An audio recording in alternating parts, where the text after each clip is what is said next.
animals because there's really no need for it. So again, according to the Department of Ag, it is up to each person associated with an event to comply with the Illinois laws at all times. And you are all associated with each event that you permit. So I insist that any board member who has never attended or only attended one event go out and spend a few hours at a couple of locations. Look behind the wall where the exhausted animals are repeatedly shocked. Count how many times a particular steer is made to run. Look for the treatment of the horses waiting to take their turn up near the chute. If you're going to permit it, know firsthand what you are permitting. I'll be spending Sunday at the McGinnis home to support them in their misery while they are held hostage in their home because their neighbor has a permit to have a concert in an ag district. I expect all of you there, except Mr. Thornberry. You have paid your dues. Thank you. Thank you. And just before I go on to the next, just for the record, Brett Mueller joined us at 6:06 p.m. Welcome, Brett. We'll move on to the next person, Mr. Steve Hindy. Steve, if you would approach the microphone, please, sir. Your full name and address for the record, sir, and you have 3 minutes. Steve Hindy, 43W799 Oak Leaf Drive, Elburn, Illinois. On August 27th, 2022, Shark recorded its first Boone County steer tailing event in Capron. I still cannot unsee a white steer with his dangling broken leg who was left to suffer untreated. We called the police a number of times, including the state police, but at the end of the day, electric shock made that steer hobble onto a livestock trailer that hauled him more than 100 miles to Bernard, Iowa. I still wonder how much longer he suffered before finally being put out of his misery. No one was ever charged for this abuse or the abuse of other steers and horses that day who were beaten and shocked, who were overworked, and who were injured and denied veterinary care, all in violation of Illinois humane law. The criminals responsible could still be charged today. This August 27th, however, they will go beyond the 2-year statute of limitations. I've been reviewing transcripts for the last few years' meetings here, and it's amazing how the excuses of steer tailing apologists have changed. At first, it was racism. Then it was just one bad apple that was cruel, but the rest of them were doing it right. Then we provided evidence that no one ever did it right. Claims that we don't call the police are false. Claims that we don't give a shit, Mr. Curry's words, about animals in American rodeos are false. In fact, the reforms of American rodeos over the past 30 years happened because of Shark's work. The prosecutors wanted all the footage and we gave it to them and they did nothing. Ms. Mayville hides behind Animal Services head Rick Borrett and he is unresponsive. Ms. Mayville and others claim that witnesses won't testify, but I did testify at the only case brought to trial, and we'll testify again as many times as needed. Why does Ms. Mayville and you, Mr. Chairman, and others claim otherwise? I've been accused of bullying the prosecutor. No, I've simply pointed out that she isn't prosecuting, in spite of overwhelming evidence in her possession. Even worse, she allows more permits to be handed out for criminal abuse while admitting those permits are discretionary. The Capron location has been exposed by Shark for violations 5 straight times, twice in 2022, once in 2023, and twice this year. I've watched video of Ms. Mayville's defamatory attack against me on May 9th in this room, and I listened to those of you who chimed in. Mr. Chairman, I think you should give me an opportunity to respond publicly, point by point.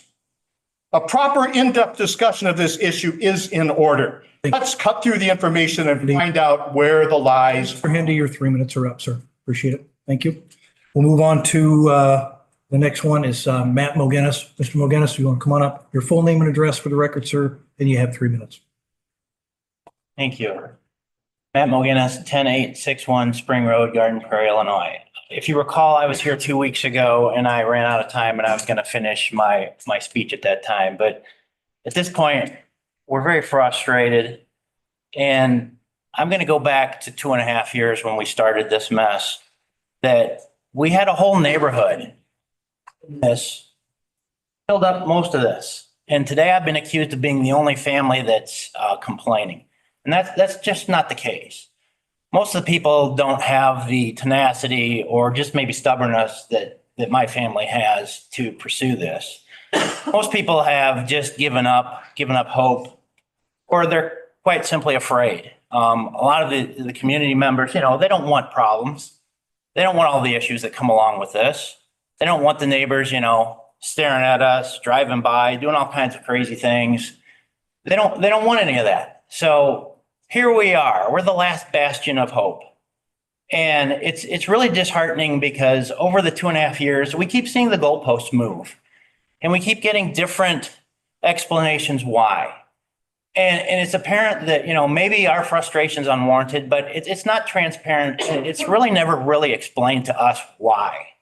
So maybe that would help us. So we're kind of at our wits' end, and I don't really know what to explain this other than it's a concert. I don't understand why people can't understand what a concert is or what's going on, but it's a concert with bands.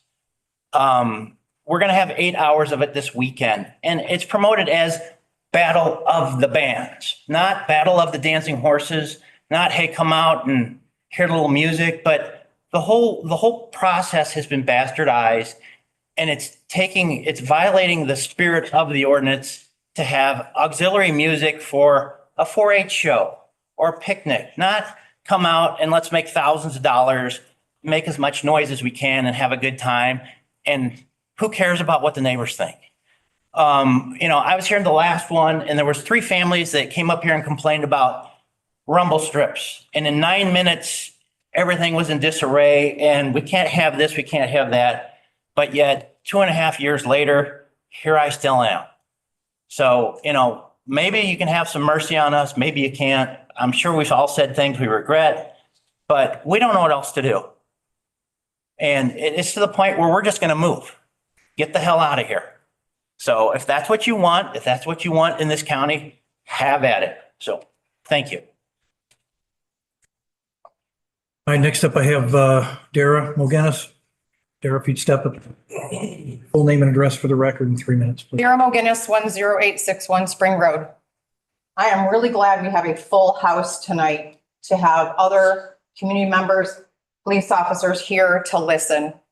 We have Battle of the Bands happening on Sunday. I am inviting all staff, all board members, once again, even the community. You got my address. You're welcome to come out and see Battle of the Bands. Quote, Dancing Horses, they have applied for a temporary use permit that could happen at your house. Temporary use permit for an animal show that could happen at any of your houses, but you just don't happen to have that person next to you. We actually do. They'll start at 12 o'clock and they're going to go till 8 o'clock. The vibration of the actual speakers is tremendous. We have vibration in our home. It's not an animal show. I just had a wonderful conversation with our state's attorney, and she told me something maybe she should have told me weeks, months, to save everyone time. She has asked me to ask the board to make changes to the ordinance once again. So we need to go back to an ad hoc committee and we need to change this so that we have, just like you go to Lake Geneva to watch dancing horses. Has anybody been to watching dancing horses in Lake Geneva? Yeah. You know how long they go for dancing? An hour and a half. Not for 8 hours. There's no horse that can dance for 8 hours.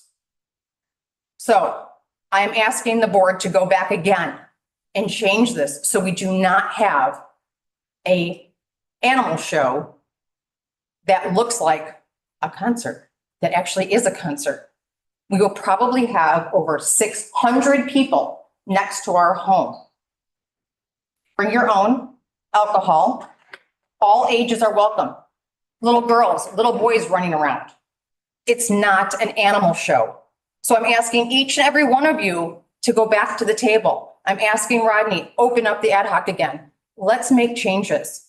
I started this because of the animals, but now we can't take it anymore. We cannot allow this to continue. It is not an animal show. I'm going to say it over and over. The vibration of the music is overwhelming to my family, animals. And this can pop up at any address here in Boone County. So don't fool yourselves if you're in Boone County and think it won't happen next to your home. We just had a new one apply up in Capron. Number 7 or 8. So I ask you, was it a concert at my home 4 weeks ago? I sent all of you information. We sent the police report to all of you if you read it. The police report tells you what had happened. All right. Thank you, Derek. Appreciate it. Next up, I have Connor Mogenis. Connor, Mr. Mogenis, you'd step up your full name and address for the record, sir. You have 3 minutes. Yep. Connor Mogenis, 10861 Spring Road. I came here today, wrote a speech actually last night to come in and tell you guys what it's like for us just to live at our own home when this is going on. I mean, my plan here was to come in, bring in a speaker, allow all of you guys to come in and just see what it sounds like, what it feels like just to live in your own home with the amount of noise we have to deal with, the bass, the speaker that I brought in. I'm not allowed to play. State's attorney came out, told me that I'm not allowed to play it. I think that's ridiculous. I live in my own home. I can't leave my own home just because my neighbors are throwing a party. That's ridiculous. I have to sit in my own house where no matter what room I go to, I am trapped by feeling my walls vibrate. I wanted to come in for 3 minutes just to show you guys what it felt like, what it feels like. And I'm denied. That's ridiculous. I don't know what else to do. I talked with the state's attorney and her answer to me was, you can come in on Monday if you would like and bring in the speaker. And she's not even looking at me. It's ridiculous. She said that I could come in Monday and show her the speaker. I then asked, am I allowed to play the speaker? And she went, no. Do you want me to play a speaker in your office? And that is exactly my point, is that I am not allowed to come in and play for you guys what we have to endure. It's ridiculous. I mean, can anyone give me a good reason why I cannot come in here and play 3 minutes while we have to endure for 8 hours? It's literally marketed as Battle of the Bands. It is not, like previous people have said, going to be an animal show. It is a concert for 8 hours. In the ordinance too, it says it's going to be supplementary. Music has to be supplementary, and it's just not. It's very blatant. If you guys would actually show up, like we invited all of you to come out and see, you would see that. It's not hard. You guys have eyes. I've never talked. I've never come up here and spoke to anybody before, really. I'm an introvert, and this is just frustrating. Like, what else do you want us to do? We have played by the rules. The goalpost has moved constantly, and every single time we have tried to do something, you guys have turned us down. It is ridiculous. And again, more people on the board that won't even look me in the eye. This is what we live in. I don't know what else to say. We used to have a decibel limit. That's now gone. Every time we have tried to follow the rules, report the rules, buy a decibel reader, show you guys what it's actually doing statistically, measurably, you guys have just removed it. Am I out of time? After the show was over, we had to go to sleep feeling it. Oh, yeah. That's the other thing. It doesn't stop ringing. That's what I was hoping to do to bring the speaker in. Your head will hurt. It's probably a good thing you didn't let me bring it. I literally brought earbuds to put in my ears so when I play the speaker, it won't hurt my head. Your time's up. Okay. Thank you. Just to set the record straight, the state's attorney's not the one that said that speak. I normally don't engage during public comment, but I want to make the record clear. As chairman, I made that decision because it's part of our policy that we have in place right now. We only allow you to use the equipment that's provided. So I understand that. and where that's coming from. Record as well. Okay. State's attorney is the one that said I couldn't play it in her office. Well, I'm not going to get back and forth. Thank you. All right, good enough. I do have 2 letters. They're going to be real short, Tom, so I don't think I need your help with the timer, but I do have 2 letters here. One of them is from Cassidy Thompson that lives at 4438 Mobile Drive, apartment 201 in Columbus, Ohio. And she writes, please stop the illegal beating of horses and the overworking and shocking of steers at tailing events, as well as lack of veterinary care for injured victims. Thank you. And the next one is from Eva Hindi, who lives at 40 Renaux Boulevard in St. Charles, Illinois. And Eva writes, Mr. Chairman Riley, please read this during public comment at the next meeting. I add my voice to those speaking out for the humane treatment of steers and horses at steer tailing events in Boone County. Those are the only two letters that I have this evening. All right, anyone else for public comment? All right. And when does Dr. Peggy Larson get hers? Okay, Mr. Hendy, you've had your 3 minutes. Thank you. Thank you. All right, moving on. Mr. Larson, your administration meeting. Thank you, Chairman Riley. 6.1, the public safety monthly presentation with Sheriff Young. Okay. Go ahead. I'm escorting him up. Next thing on the agenda. All right, good evening. Here's out there, she can still hear me. I actually think they're here for me tonight, not for that event, so. To start off with, I want to bring forward 3 correctional officers, along with Lieutenant Jody Ewers and Master Sergeant Matthew Harley, if they can come forward. So this will be good, okay? Before I read their letter of recognition, just a little bit about what happened. We had an individual that come into custody of the jail. Anytime when it comes into custody, we have no control over what might have took place. Individuals previous 2 hours, 6 hours, 8 hours, 10 hours, whatever.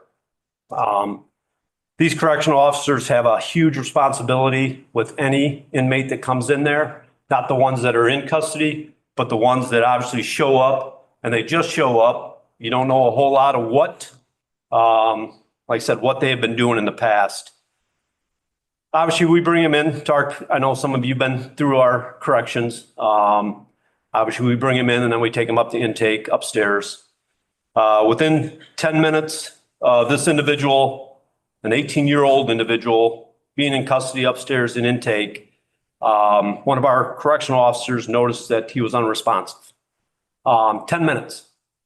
So that really tells you what this individual is doing at that time. He's doing what he's trained to do and what he's responsible to do. And he did that. After that, obviously, he radioed for assistance with the other correctional officers. And I'm proud to report that this 18-year-old basically is surviving today because of their actions. So at this time, I want to read their letter of recognition. It was a while ago, a few months ago, but we finally found time to get up here, so I appreciate them. They all work today, so they're in a hurry to get out of here. Not everybody else is, but unfortunately, it landed tonight. So the first one would be AJ Zinke right here. So also known as Albert. Probably doesn't go by that too often. So, all right, on June 2nd, 2024, while completing security rounds in the intake, Correctional Officer AJ Zinke observed a male detainee in an unusual position and not moving. He alerted his supervisors for additional assistance. Correctional Officers Chris Luganis responded to the scene, and they entered the cell and assisted the detainee's condition. Officer Zinke determined that the detainee needed emergency medical aid and immediately took control of the scene, instructing Officer Lagunas to grab the AED. Officer Zinke began providing life-saving chest compressions on the detainee. Officer Lagunas returned to the cell with the AED, and Officer Zinke applied the defibrillator pads on the detainee. The AED assessed that the patient did not conduct a shock, did not need a shock. Correctional Officers Garrett Husted in the middle. I don't want you to get confused with our command staff down there. I'll say, so Gareth responded for additional assistance and he took over chest compressions. While Officer Zinke retrieved an ammonia inhalant. When this did not work, an officer brought over some Narcan, a nasal spray that we use. Obviously, everybody knows what that is nowadays. And Officer Zinke administered 1 dose to the detainee. The detainee was still unresponsive and Officer Zinke resumed chest compressions with Officer Husted. Officer Zinke continued chest compressions even while EMS arrived and they could effectively take over primary care of the detainee. Now you got to remember that's easy for me to read in one sentence. Takes a couple seconds. No matter what position you are in, whether you're a first responder or not, when you're looking for assistance, it seems like forever. So this went on for a while and these individuals continued this until the first responders arrived. Officer Zinke had exited the holding cell in order for the EMS responders to have access to their patient, but he called back into the cell once again to continue chest compressions until EMS could set up their Lucas device and take over the chest compressions. Once EMS relieved Officer Zinke from performing chest compressions, he exited the holding cell. Officer Zinke then volunteered to be part of the security detail for transporting the detainee to the hospital. Officer Zinke's observation while conducting jail rounds and a response to this situation contributed to a positive outcome for this 18-year-old detainee. Officer Zinke took control of the scene while remaining calm, collected, and focused during the stressful incident. He performed his duties admirably and without hesitation. So tonight, we want to recognize AJ Zinke for his life-saving award. And we're going to present them with a certificate. And also, Jody's got, if I can get the right one.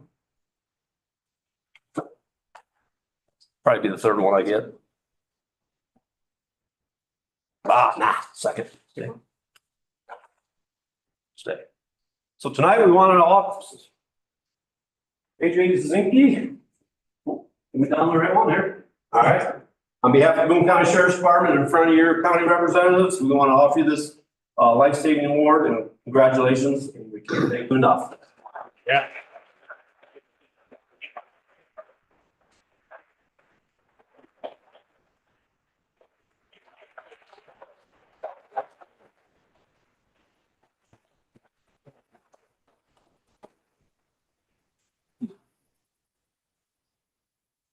All right, the other two are a little shorter, but like anything you do in any profession, but mainly in first responder, criminal justice, if you don't have good partners, you can't be successful. So next up will be Officer Christopher Lagunas. Chris obviously just started with us. He just got out of school when? May?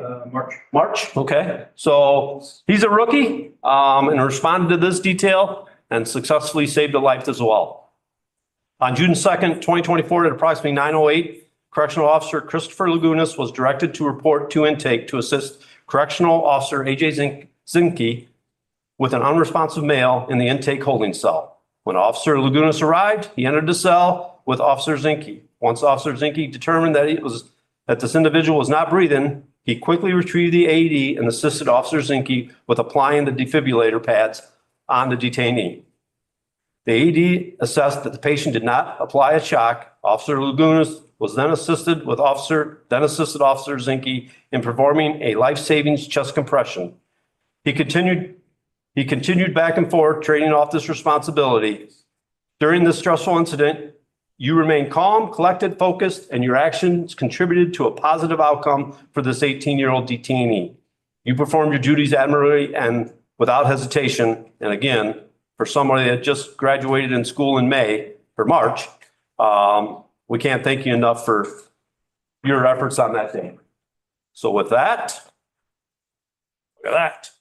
We want to offer the Boone County Sheriffs and again, amongst the county board, we want to offer you a life service award. And we thank you for all your response you did that day and throughout your career. Congratulations.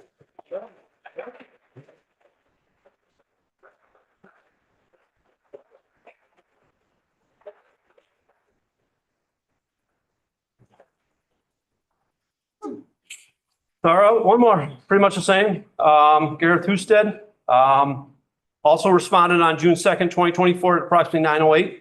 Correctional Officer Gareth Husted instructed to report to intake to assist correctional officers AJ Zinke and Christopher Lagunas in the unresponsive male detainee.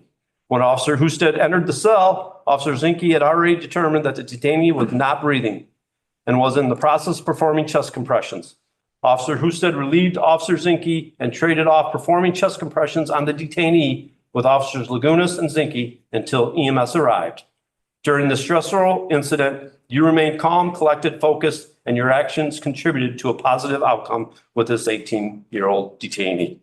And once again, we would like to congratulate Mr. Garrett Husted on his life-saving service award from the Boone County Sheriff's Department for your county board.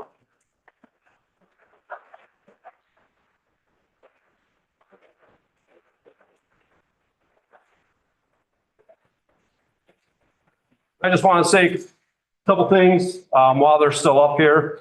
Obviously, I'm up here once a month and I give you a lot of stats, a lot of numbers. You read the stats, you read the numbers. You know how short we are in corrections and in our profession right now. Sherry's not here. It's too bad because Sherry did bring it up about what are we doing as a command staff for the wellness of these individuals that are working as much as they have to.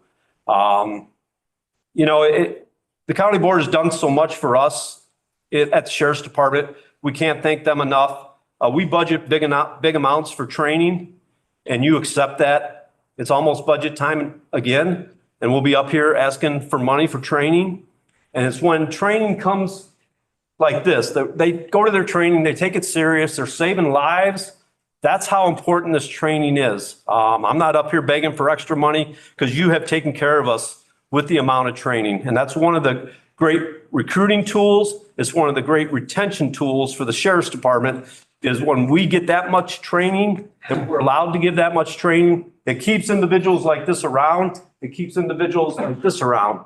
So with all that, I want to thank you also. I want to thank them. I want to thank them for coming tonight.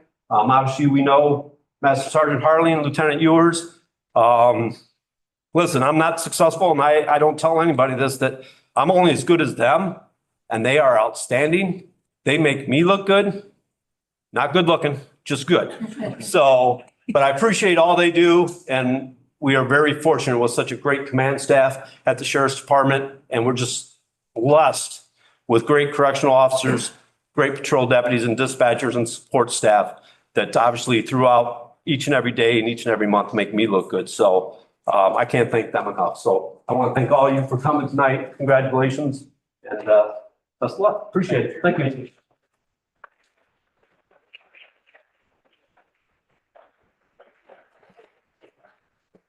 Okay, with that, I'll go pretty quick. Obviously, I know a lot of the stuff was posted late. I apologize on that we posted it. Well, they were here for the correctional officers. Appreciate it. What about me? I'm so proud. I came all the way from Glendale Heights. Some of these might have got posted late, but they are up there. So all of our numbers are up there. You're going to see that obviously our big issue is still the overtime. We're just working on short staffs. In patrol right now, we're 2 short. We have 3 that are currently on FTO, and we have 2 on medical. So there's 7 deputies right now that we're down, not being in solo patrol. So that definitely takes a hit when you have that kind of number. In corrections, we're 2 short. Christopher's off FTO now, so we don't have any in FTO. And then we have 0 on medical, but we do have 2 on light duty. And dispatch, we're still the 2 short. So we got the 2 positions we're trying to fill. They've been busy with that. So hopefully, maybe next month, but hopefully early October, we'll have both those spots filled. So we're getting there in dispatch. Other news, last night about 10 o'clock, we had a serious accident. I don't know if Justin's aware of that or not. Serious accident on Manchester Road and Route 76. As of about 4 o'clock, there's 3 individuals in these vehicles. As of right now, they are going to survive. So, but I'll get more information for you if something does come up on that. Very serious accident at 10 o'clock at night. So you aware of that one?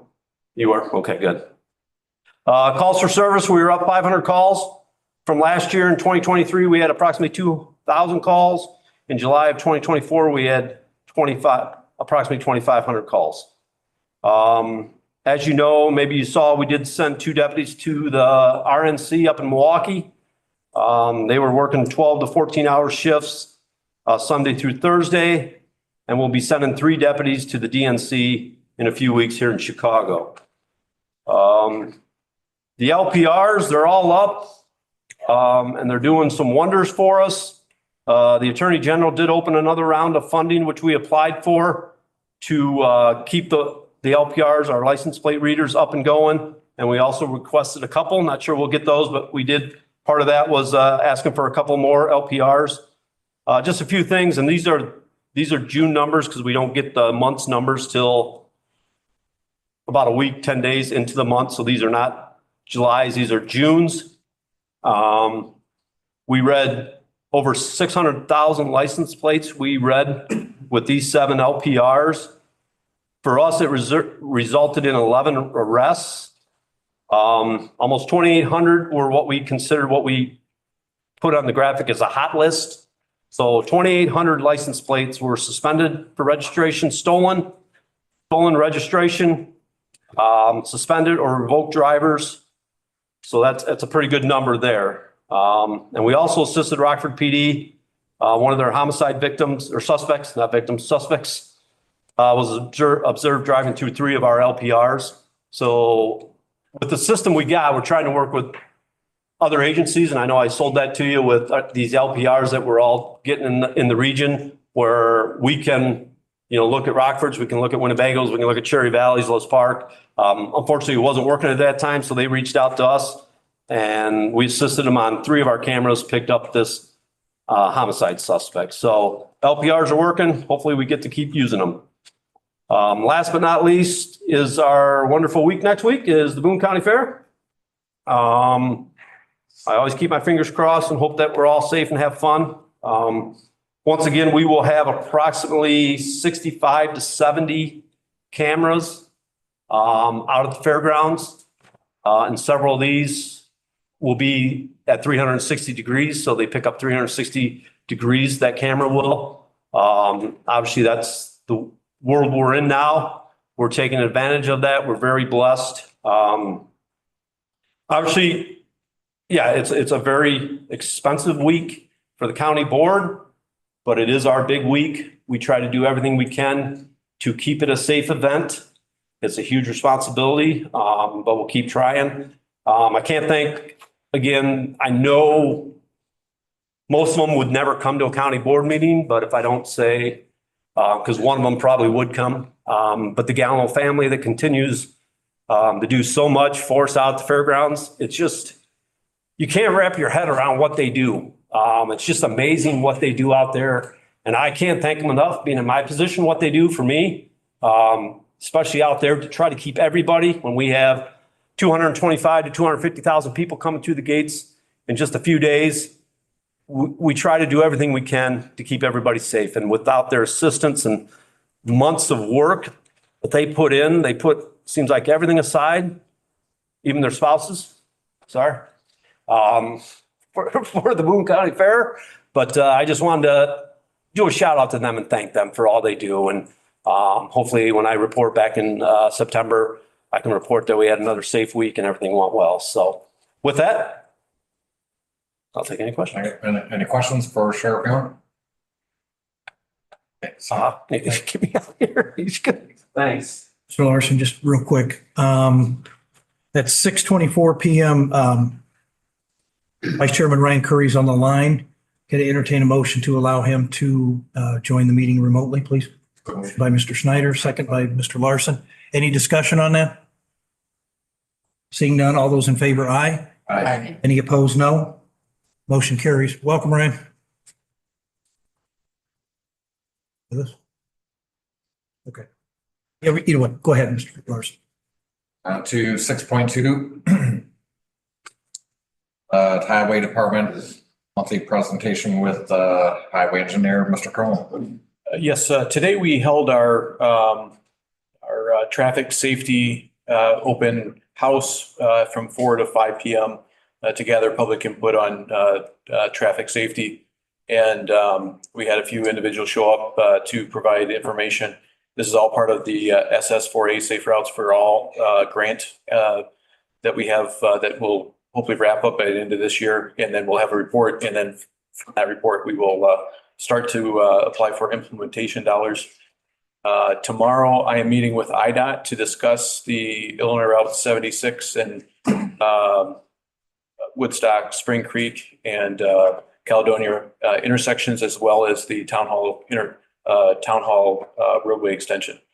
I'm open to any questions. Any questions or comments for Mr. Crowe? Seeing none, thank you, Mr. Crowe. Item 7 is the quarterly department presentations. Is there any discussions or questions about any of them? They're here, so What's that? they're going to give their presentations, the quarterlies. Oh, the quarterly. Oh, yeah. Sorry, I was saying next number 8. Yeah, so 7.1, the state's attorney. We don't have anything to add. We provided our written update. I do want to highlight that we are losing one of our felony assistant state's attorneys. She has taken a job with another governmental body, and we will miss her a lot. So that is a position we will need to fill soon. Okay, thank you. 7.2, the public defender presentation with Ms. Gale or Ms. Cross.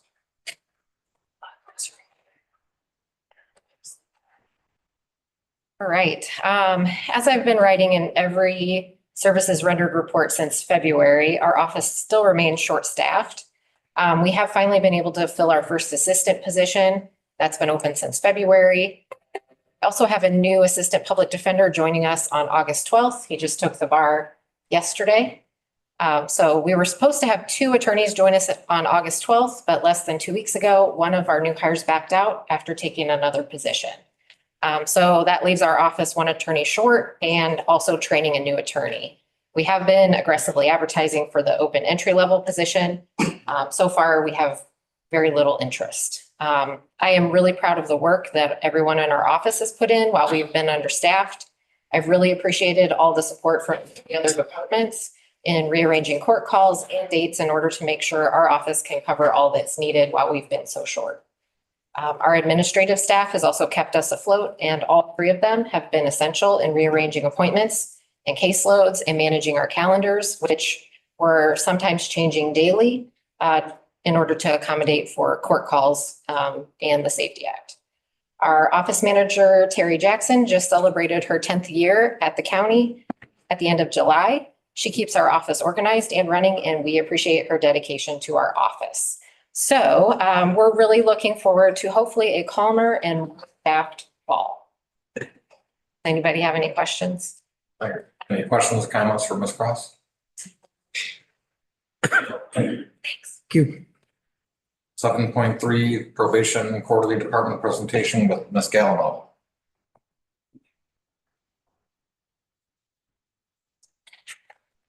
Good evening. Amy Gallino with Probation Department. I have my narrative posted. I don't have a lot new to discuss outside of my narrative. We are working on our budget, as I think all of us are. Last week, or July 22nd, was Probation Officer Week, and major celebration for that week was we had a cookout at Big Thunder Park. Butch Peters, one of our bailiffs, was one of our grillers, and we had everybody in the PSB and the courthouse come join us for our cookout to celebrate Probation Officer Week. Otherwise, does anybody have any questions? Any questions, comments for Ms. Gallo? Seeing none, thank you. 7.4, Circuit Court quarterly department presentation with Ms. Caduto. Good evening. So far, we have had 2 openings in our office, one in late June and then the other one in the beginning of July. So we are going to work on getting those positions filled. I also, with my report, the cases that we have filed so far for the first 6 months of the year compared to 2023. For the family and civil cases, we have a 26% increase over 2023. Juvenile, we have an 11% increase. And criminal and traffic, we have had a 39% increase. And overall for the 6 months, it's totals a 36% increase in cases filed for our office. We have had some power issues in the office and in the courthouse that we've been dealing with. It has affected some equipment in the courthouse that we've had to get repaired and fixed. And then down to our budget, we are under budget, and with the 2 positions that are open, once we get those filled, we are projecting that we will be under budget about 30,000 for the year. We have 4 people that are celebrating anniversaries with us. Alice White, 17 years, Rebecca Slack, 9 years, David Vant, 5, and Jennifer Moutre, 2 years. Does anybody have any questions? Any questions or comments for Ms. Caduto? Seeing none. All right, have a good evening. Thank you. Item number 8, written monthly departmental reports and updates. Any questions or discussions on any of those items? Seeing none, go on to new business. 9.1, I need a motion to approve the claims in the amount of $1,866,940.55, with the understanding that Carl Johnson abstains from voting on all claims presented by William Charles, Northern Illinois Service Company, Core and Maine, all claims submitted by the Boone County Highway Department, and all claims submitted by any county department regarding sewage, stormwater, construction, and excavation. Motion by Mr. Mueller, seconded by Mr. Schneider. Any discussion on this? Call please. Yes, sir. Rodney Riley, yes. Ryan Curry? Brian Schneider? Yes. Dave Wiltsey? Yes. Thank you, Mr. Curry. Got it. I'm sorry, Mr. Wiltsey? Aye. Ray Larson? Aye. Brent Mueller? Aye. Tom Walberg? Aye. Elisa Patterson? Yes. Dana Logston? Carl Johnson? Aye. And Marion Thornberry? Yes. Thank you. Thank you.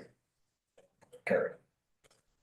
9.2 is the raffles. I think we need to hear from the Boone County Veterans Club.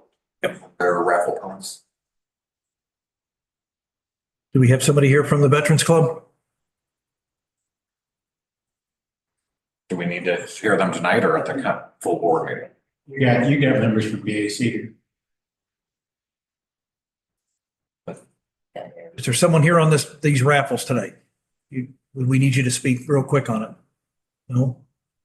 Okay, we'll have one of these in, right? What is it for? What's the date on here? I got the email from Michelle on that they were supposed to be here. Okay. We'll figure something out. Okay. Okay. All right, go ahead. Fascinating.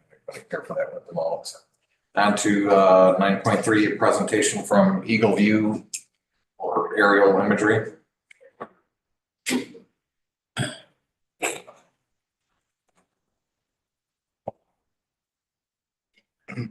Good evening, everyone. Appreciate the time to have with you this evening. My name is Trent Pell. I'm the local representative with Eagle View Technologies. I just wanted to give you all a kind of a high level overview as to who we are, what we do, and just to talk a little bit about our response to a solicitation that the county had recently put out there. So what you see on the screen there is our response. So what we are at Eagle View and what we do is basically we are an aerial imagery provider. We work specifically with local governments, counties, municipalities, townships, and we collect high resolution ortho and oblique imagery. To break that down, the ortho imagery is that traditional map view, that straight down view that you would typically see on most mapping sites the county currently has out there to the public. And the oblique view is the side view, like what you see on the screen there. So where you can see things from the side angle, you can get a little bit more detail. As we were going to go through our response here, maybe on page 6, there's a little bit more detailed image like that one there. That's just kind of an idea of what the obliques might look like in a residential neighborhood. Where this comes in handy for local governments, this is one of those few things that can be used across multiple departments from a software standpoint. You can measure on the imagery. So you'd be able to use it for property reassessment from a remote standpoint. And you can also rotate all the way around so you can see all structures from all four angles. Most of the imagery or all the imagery that we collect can be utilized in your computer-aided dispatch systems as well. So we can work directly with the public safety departments. We work across, as I mentioned earlier, we work across the public works to be able to utilize the imagery for asset management. And we work the imagery directly into those existing systems, which makes it key so that folks stay within their normal workflows as well. There was one earlier screen where we had like a building highlighted where it showed like an outline around the structure. Just wanted to highlight that real quick. One thing that we do specifically for looking at change, there it is there, is we highlight changes that occur between a couple of years of the imagery. This is one thing that a lot of our customers utilize to be able to focus in efforts for working through things in terms of reassessment. So one of the themes I've even heard tonight is it sounds like a lot of departments are understaffed. It's hard to fill positions. It's also true in the assessment community. As we look across multiple townships, a lot of times you'll have one township assessor covering multiple townships. And utilizing the technology that we're talking about here and the tools like this, it really focuses those efforts and can minimize field visits to be able to know where to go and where to focus those efforts to look at the changes that have happened to properties. So there are a couple of things I did want to address that's very specific to our agreements that we have with our customers at the local government level. There's another document I had sent over to Aaron. It was the MSA. Yeah, that one. If you can scroll down to page 11, or actually it's page 12. Apologies. Of the whole. Right there. So one thing that we include with all of our agreements with our customers is a disaster response clause. So any customer of ours that's currently under contract, if there's a natural disaster within this program, we will come back and fly up to 200 square miles of disaster imagery at no charge. There's a list of those specific disasters there that fall within that program. Most likely what's going to affect Boone County is going to be large tornadoes. I believe what we have listed here is an EF4 or higher. That's a catastrophic event. That's going to really affect the county and any other, government entities. So it's just something that we offer to all of our, any of our clients to be able to recoup efforts, to be able to look at the imagery very quickly. Additionally, you'll see in line item B there's a discounted rate that's mentioned.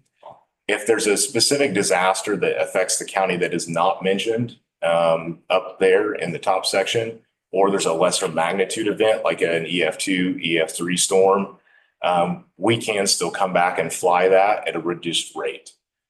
Typically, it's around 50% of what our normal rates would be. It's usually just to cover pilot time, processing time. We want it to be something that's beneficial to you all. It's unfortunate that these things do happen, but we want imagery to be helpful in those times when there is a disaster. Additionally, there were some questions, I think, concerning some privacy of the imagery that being published out to the public. That is entirely at the county's discretion. The imagery does not have to be published to the public, and it could be either set of imagery, whether it's the ortho traditional map view or the obliques. The obliques can be hidden from the public if you'd like them completely hidden, or if you would like them out there to the public, you could also limit the amount of zoom that you have on those specific images. So if you want them to be locked outward or out, that's something that you would have that discretion on as well too. So I think that's all I had. If you have any questions, happy to answer some. Mr. Johnson. Yes, and maybe you said it and I just didn't hear you. It's kind of tough to hear you all the way over here. How often are these pictures updated? Yeah, so with this particular response, we are proposing that we would capture the imagery one time every 3 years. That's what we're proposing. So if we were to come and do this particular capture, it would be in a leaf off condition. either starting in like December of this year, or we could wait until, like late February of 2025. That would be kind of like that next time frame. And then we would come back and fly again in like 3 more years. That's what we've proposed in this current solicitations. Okay, I have a question for you. There was only the cost, I believe, presented to us with both the straight overhead views and the oblique views. What's the price without the oblique views? So if we were to do something that's specifically just an ortho, it'd be a little bit of a different type of package, or we'd have to kind of take that back and we'd have to rework the numbers. I don't have that on me. Don't have No idea if it's just like 3/4 the amount. We fly it all at the same time anyway, Right. so it's not going to affect anything from a cost standpoint in terms of how we fly it. Whenever we capture the orthos, and so it's one of those things where if you want them, then they're available, and the software is there to support them as well too. So I'd honestly have to rework them. I'd have to take a look at it. Is there any other questions or discussion? So this is just a presentation right now. Oh, Ms. Boone. Yeah, I did not put it on here with a recommendation for approval, denial, just because I knew there were questions last time and Trent was just going to come answer those questions. I'll put it, if all the questions are answered, I'll put it back on the agenda for 2 weeks from now for the 15th. And then by then we'll have a final breakdown by department for costs. And then we can go from there.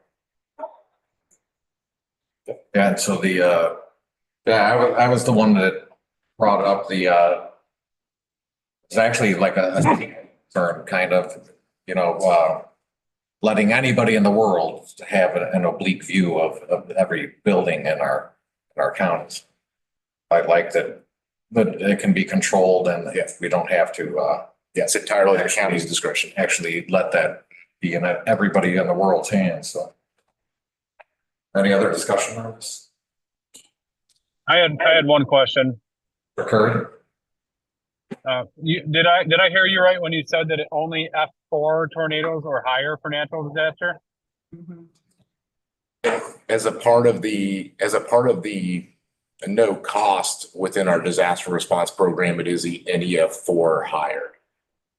We can still come back and fly a storm of a lesser magnitude. There would be a fee associated with that. My only question of that is the rarity of that size of a tornado. Obviously, we know that it's rare. So as a selling point, it's not. I'm for this, but the chance of an F4 or higher hitting is just as you know, it doesn't happen very often. So just so people know that. Okay. Any other questions, comments? I'll just add to that. It doesn't happen very often, but we do get our share up here. So right. That's for sure. Okay. Yeah, thank you. On to 8.4. Water Resource Specialist update with Dan Kane. Mr. Kane, please. Okay, good evening. I appreciate your time this evening. And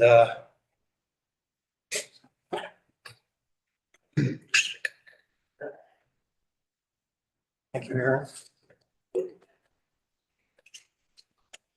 All right, so anyway, this evening I'm giving a presentation on the work that you had asked me to do. And we've kind of hit the ground running. So I want to share, first of all, can everybody hear me? Closer to the mic. I want to share what we've been doing and kind of where we're at. So first, we've been conducting a review of research documents.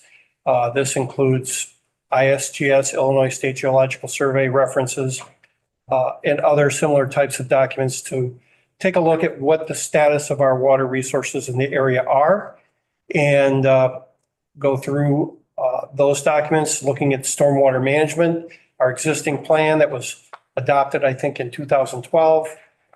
That certainly needs to be updated. Providing technical assistance to the planning director, reviewing the comprehensive plan and discussing water resource issues with the consultants that are working on that plan to incorporate information that should be part of the next generation of that plan. Additionally, I thought it would be maybe relevant to go back and take a quick look at some of the things the county has been done in the recent past. And with specifically, I'm referring to the county creating the Water Protection and Preservation Action Committee that was actually created on two separate occasions. Once initially to review existing regulations and take a look at what local, state, and federal water issues or laws were that regulate water. And then once again, when the Great Lakes Surface Transportation Board had the proposal to run the railroad through the area, there was concern about potential issues with ground and surface water related to that activity. And so the county reconvened that committee, and the committee basically exists of the planning director, the Boone County GIS department, the Boone County Health Department, City of Belvedere Public Works, the Boone County Engineer, Boone County Administration, Boone County Soil and Water Conservation District, Boone County Conservation District, and the Winnebago and Boone County Farm Bureau. Representatives from those organizations sat on this committee and essentially served as a local technical group to review and assess our surface and groundwater concerns. Actions of that committee that took place around 2017, 2018, we assessed the status of our community's water supply using known data. There's a number of references available, and we utilized those to look at what we have and how it could be with respect to outside influence. We also looked at some of the regional things that are occurring that affect our water supply. And I know you've seen presentations from other individuals about this topic, and I'm going to reuse some of their slides because I think it's really important to consider what's taking place and put it in perspective. One of the things that the WPPA committee did create but was never adopted by the county was the creation of a sensitive aquifer recharge area map. That map is available and should be utilized soon, to be quite honest, in order to initiate protecting our water resources a little more comprehensively. Some of the things that were ongoing that we didn't actually complete with that committee because the pandemic hit, and as everybody's aware, a number of things. This was a volunteer group. Everybody was working and doing these things in addition to their normal workload. And as a result, when pandemic hit, this particular topic kind of went off on the side and didn't get picked back up. So the ongoing public outreach and education still needs to be done about that topic. And I hope as part of my responsibilities with what you have me doing, I will be strongly involved in that. Also developing a water supply action plan.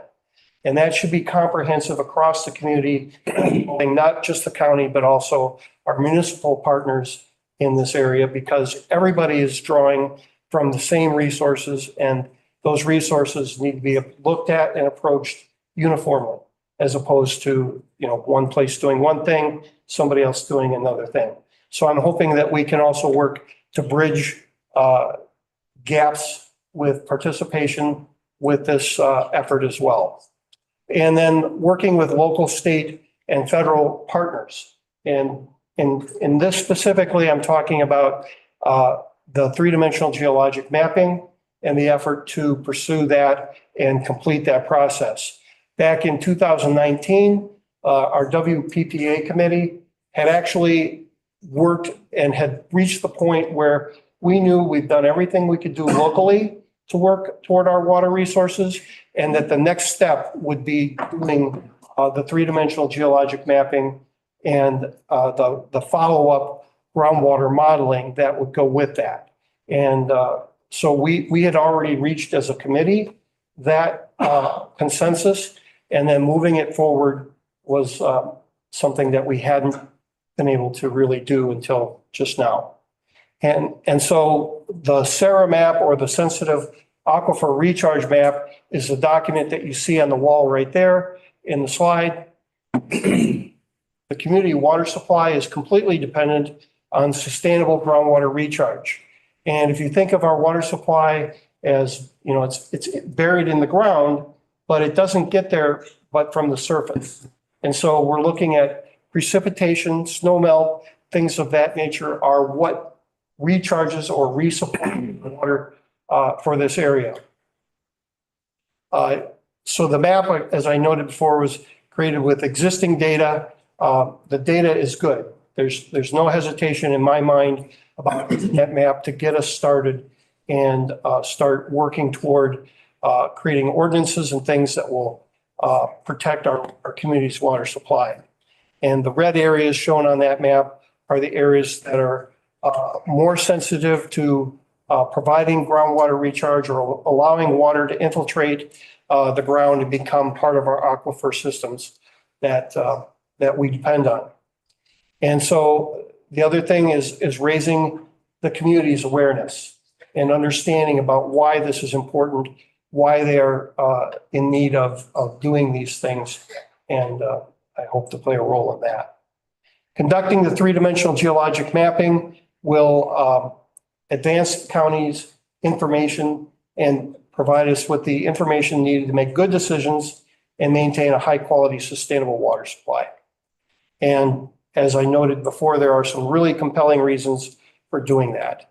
And starting off with the basic understanding of our groundwater flow, this is a very simple diagram showing essentially how water is moving from the surface down through the various aquifers and down into the deeper sandstone aquifers, which are currently at some risk of losing water away from this area because they're the areas further to the south and east of us have been utilizing their water in excess of what recharge occurs. So if we're mindful about the recharge that happens here and do things in a thoughtful way, we can plan for and anticipate not having this happen.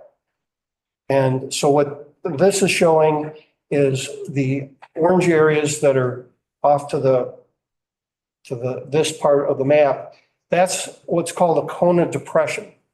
A Kona depression, its epicenter is around Joliet, and each ring in each that's shown in those circles is the depth to the water, the hydraulic head of the water in the deeper sandstone aquifers.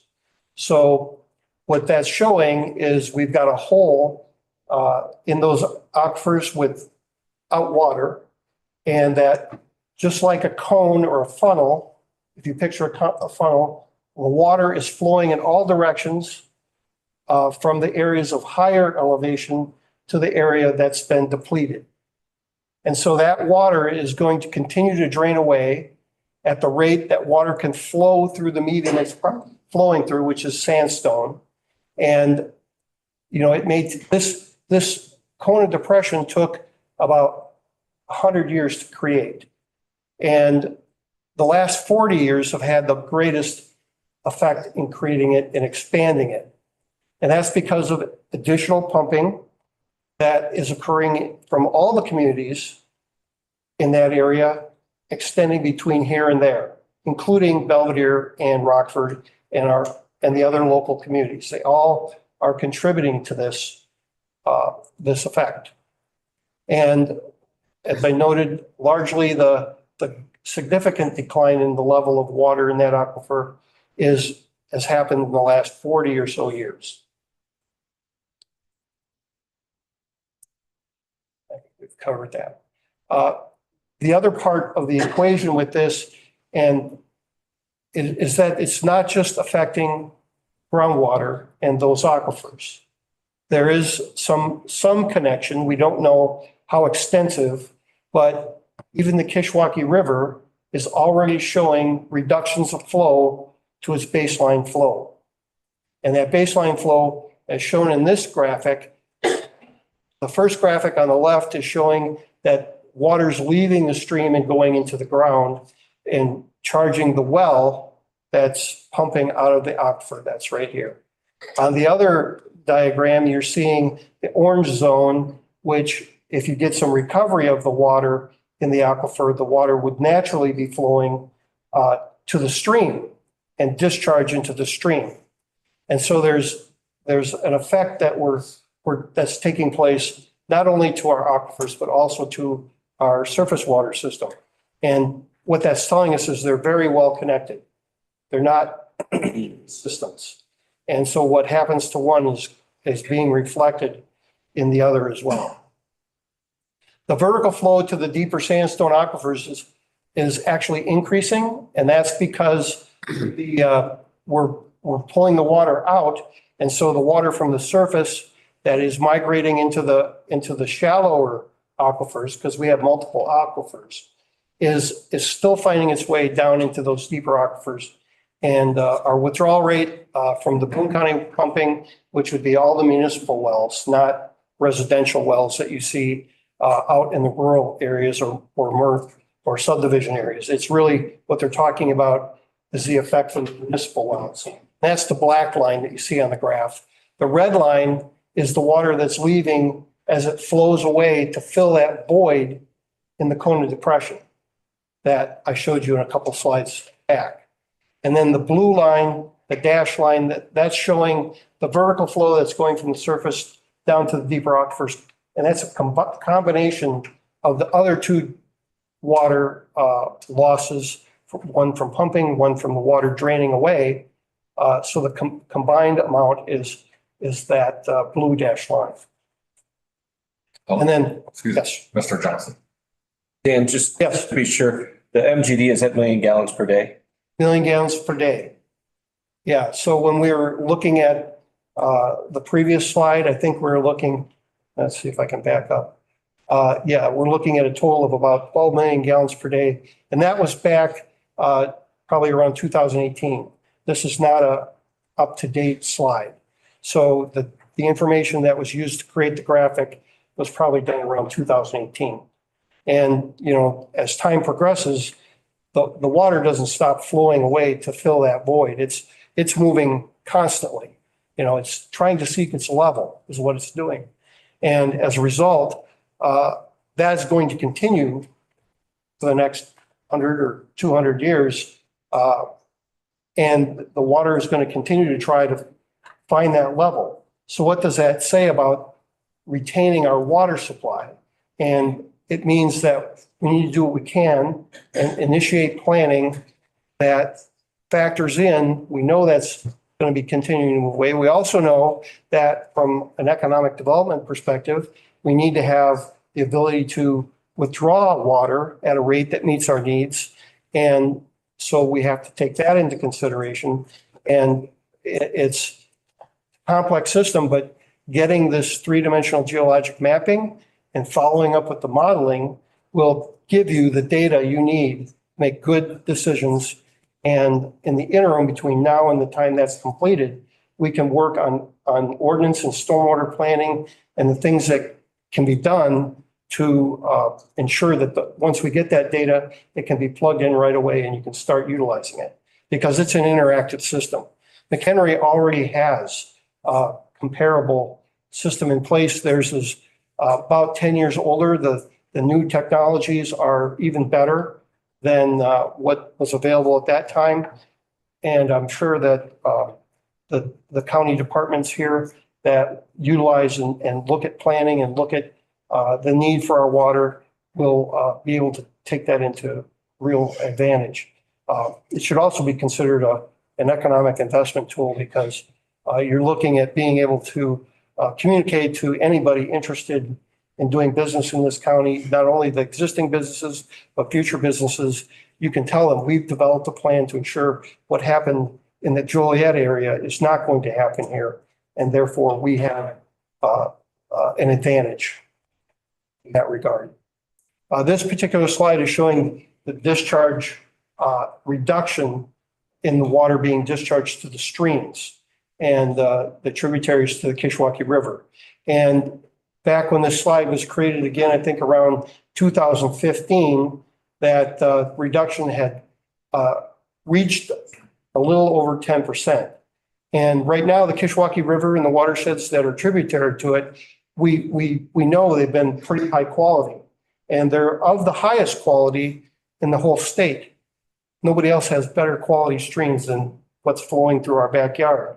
And to keep it that way, keeping that baseline flow active and functioning properly will be essential. Once you cross 20% reduction in baseline flow, you are going to degrade the quality of that river system.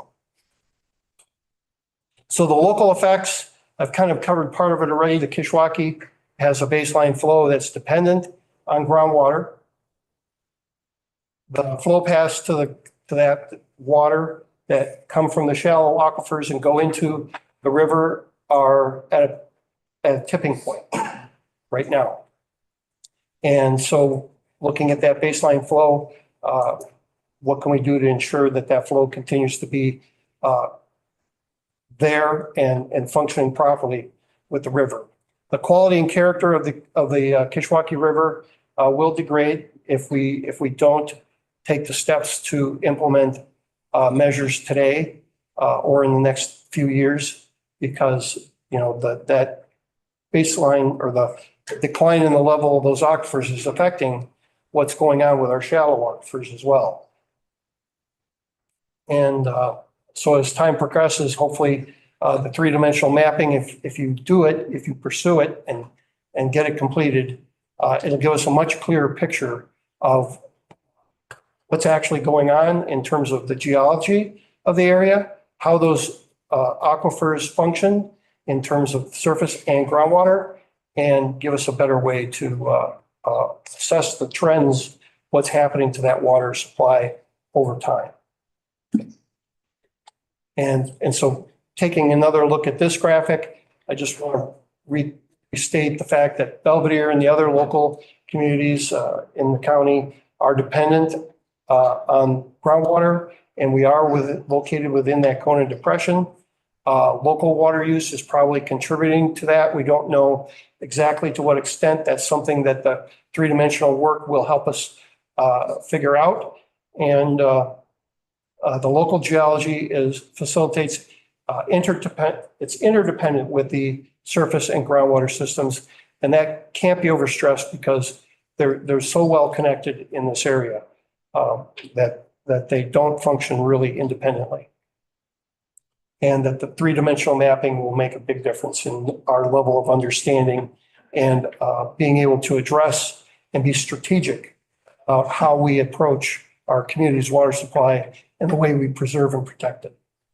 This gives us the way to, really hone in, look at where water's, if you have a drop of water here, that process is like taking an MRI of the land and being able to look at that in high detail, because the passes that they make with the flights are fairly close together, and that gives you really detailed information.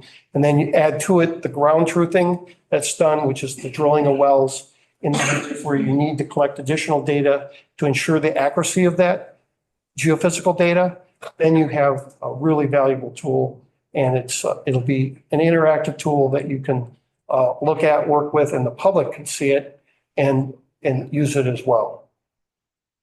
And so the result will be providing a model that looks like this, and you'd actually be able to take multiple slices across that landscape at any angle and get a picture of what the geology is in cross section of that area, and then also assess how water would move through that material and those different aquifers. So some next steps. Reconvene the WPPA committee. That's a recommendation that I encourage you to consider. That committee provides local technical support and could help facilitate the three-dimensional geologic mapping at the local level. Adopting the existing sensitive aquifer recharge area map, the SARA map, putting that into effect, officially recognizing that document for what it is and how it could be applied. Coordinate and technical support in developing and funding a water resource implementation plan. I'm working part-time. I'm not going to be here forever. You're going to need to have a plan how you utilize this data going forward. And I can help lay the groundwork for that.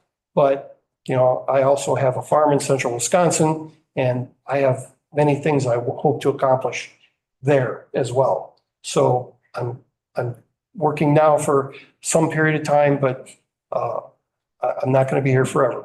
I am already retired, and I do want to continue that as well. Oops, what happened? Technical support. Oh, there we go. So the next step would be incorporating the recommendations into the comprehensive plan. As noted, we've already had some initial discussions. I think following up on that, once we get the data and plugging it in makes a great deal of sense. And it's really good timing to do this now and then plug that in. Coordinate regionally with other communities, agencies, organizations, and collaborate to collaborate best management practices and effective implementation. Best management practices, things that can help groundwater recharge. There's ways you can overcome, you can still have development and plan for and accommodate that development as long as you're thoughtful in the process and you apply best management practices to ensure that your water supply is not going to be reduced. Expand educational outreach on water resources. And then the last thing that's on the list, but it's of equal consideration in the whole list, is reconvening the Regional Stormwater Management Committee and forming the Technical Advisory Committee. The Regional Stormwater Management Committee is a group of public officials, and the Technical Advisory Committee is that it's people with experienced background and understanding in hydrology and stormwater management that help guide the policy and implement the plan that gets put together. The other thing is getting the three-dimensional geologic mapping in coordination with the State Geological Survey, getting it funded and getting it implemented so that you can utilize the data and tools and the technical capability that provides. Develop a community water supply plan and prepare for implementing it when the mapping gets completed. And anticipate the need to use the new data, conduct the three-dimensional groundwater modeling. First step is getting the mapping done with the geology. Second step is doing the modeling. So they're kind of back to back. And then utilize the experience and success of McHenry County, their water resource program, and I'd use that as a template. They've already invented the wheel. We don't need to reinvent it, but we can certainly adapt it to our need and our purpose. And I think that would elevate us to this position of implementation much more quickly if we more or less replicate their system. Okay, and then collectively, these efforts are an investment in the community's future interests. They ensure that water resources are available and sustainable, future growth and economic development, facilitate meaningful and strategic planning that accounts for and anticipates future water uses and needs, establishes tools and processes that can assess and it gives local decision makers and the public reliable information to assess and understand water use and the trends that are occurring with water uses. And additionally provides methods of understanding and observing how those trends balance with the available water in groundwater and surface water resources. And the last thing I wanted to point out is there is a second training program being provided by the University of Illinois Extension. It's the second Master Watershed Stewardship Training Program. I know some of you participated in the pilot last year. I think they've done a really good job putting together speakers, presenters, and people with good backgrounds to put that into play. And the next program is starting August 28th and will run through each Wednesday until October 16th.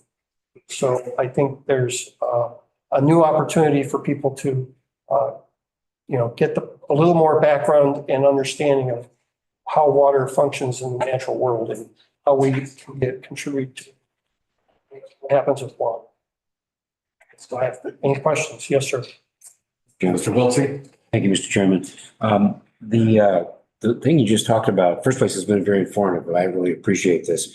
The U of I stewardship training on Wednesdays, starting on October 28th, is that a daytime session, an evening session? It's a noon, it's 11:30 till 2:30, I think. So it is during the day. The flyer for the program was on that slide. Okay. And so I think you can access that with your board docs and you can see I attached it. more details. Is it 15, screen 15? It is. I think I attached it as well to your under correspondence. Okay. Docs. Thanks. Thank you. Other questions? Yes, sir. Mr. Wahlberg? Thank you, Mr. Larson. So, yes, Dan, thank you for taking the time to put this together. It's very, very informative presentation. I wrote down a couple of words here that I heard you say in your presentation. You used protect, conserve. 12 to 2:30. What a great model for this public outreach and education. That's very important. Educate people in our communities and counties. But then go on to you in your presentation was local, state, and federal partners. I think that's essential. I mean, obviously, we know that this is not just a Boone County issue, correct? It's a regional issue. So my encouragement would be let's continue to try to work with partners in our regional area.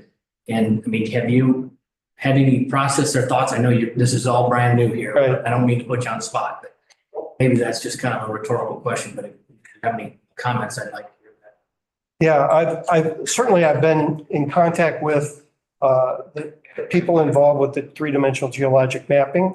I've had conversations with them. I've had an opportunity to review the contract information that Becky shared with me. That all looked up really well put together. I think it's a bare bones in terms of, they're just giving you what you need and they're not asking for anything above and beyond that. And having worked with those folks in the past, before I retired, we did some work with them. We have several contracts with the State Geological Survey to provide them with places to put wells. So they've done some preliminary ground truthing, but when you conduct a flyover, you're going to need to something's going to pop up that they didn't expect. And the only way to really assess it is to go out there and put a hole in the ground and pull the information out of it. And so that's part of what they're proposing in that document. And then working with other partners, there may be other, as we look at how do we implement this with stormwater management and with, some of the other things that we have obligations to do as a community, as a county, as some of the municipalities. And we should be working collaboratively, not independently with some of that. And maybe building better bridges between, the village of Poplar Grove has an interest in the water supply. So does the city of Belvedere and Capron. And, we should be looking at this from a more holistic perspective. But I think getting the work done is the first step. And as we get that done, we can start to interact with those other entities and other organizations to be involved in the process. Yes. Mr. Wahlberg. So just to follow up, Dan, to that, yeah, I certainly agree with that. I guess my head goes to funding project and from that aspect, working with our neighboring counties. Right. City, Rockford, Winnebago, Henry County, that are around us, because it's not like it was said once, it's not like we can't put water dams. No, right. County, Water doesn't know any boundaries like that. Correct. So, thinking holistically along that lines would be my encouragement. Definitely. Yeah, Mr. Thornberry. I think you're in your wheelhouse here, aren't you? You've been working with water and stuff like this for a number of years. Yeah, about 32 years. Got two questions. One, how do we plug that hole so this thing levels off a lot quicker? And two, who would you recommend to take your place when you decide to go back to farming? I don't have an accurate answer for either of those. That's going to be this, who replaces me is going to be up to this board and the administration. I'm sure there's going to be competent people that you can acquire to take on the role. But with respect to the Kona depression, there is no easy answer to that. But my response to your question is, we can take the steps to plan for and address at our own level here to ensure we don't have an issue with the water. And that just takes thoughtful, careful planning and implementation of those plans once you get them in effect to ensure that we're doing things appropriately to mitigate or avoid impacting that water source. Mr. Logston? So I see a lot of PowerPoint projects in a lot of different businesses because it's what I do for a living. But so everyone always talks about best practices. So essentially the only best practices that we have are basically from a management perspective, like not like maybe from an engineering perspective where we could actually do something to conserve the water. So is your question asking to be a little more specific about what types of BMPs could be applied? Exactly, yeah. So for those of us that don't know, because that's kind of like this term is as a best practice. Obviously, we want to do what's the right thing for whatever. But if you could just give us like maybe one example of like what a best practice would look like. Okay. All right. Well, incorporating green infrastructure into stormwater management. That's something that we're not doing here on a local basis. And green infrastructure essentially looks at, if I had the Sarah map back up, I could, you recall the map with the red areas. You can strategically look at protecting parts of the landscape that are on those zones, because that's where the water's getting refilled into the tank below. And so if you protect a portion of those or enough of those areas you could put conservation land on that. You get multiple benefits out of that. You get groundwater infiltration, you get wildlife habitat benefits, you get water quality benefits because the way it's being managed. So you can compound or stack benefits out of one area's use. And then there's other mitigating factors that you could put into play. Green roofs on buildings so that you reduce the amount of runoff, you capture it at the location, maybe direct some of that water directly back into the aquifer. We've used septic systems for a long time to get rid of wastewater, but the same principle could be applied to putting the water back in the ground, because if you look at some of the areas, I'll use the fairgrounds. It's a perfect example. It's one of the areas that's in that sensitive aquifer recharge area. And when you get rain, do you see the fairgrounds shutting down the parking areas? No. Why? Because the water's absorbing into the ground, infiltrating into the ground, because it has a capacity to do that there.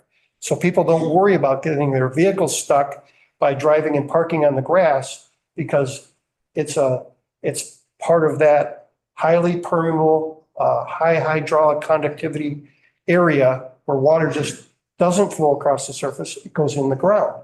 And so if you're developing a site like that, if you take as much opportunity as you can to put water in the ground as opposed to letting it run off, and you keep it clean, you can use it for your water supply. And so that's part of green infrastructure and rain gardens and use of bioswales and things like that. Not so crazy about putting a permeable pavement in areas like that, because if you think about all the things that come off our vehicles, oil, gas, brake fluids, all those types of things, if you look at a parking lot and those are what are called first flush contaminants. And the very first part of a rainstorm, if you look at a parking lot, those are the things that get picked up and provide that sheen of color that you see in the water. And that's immediately carried off with the first bit of rain.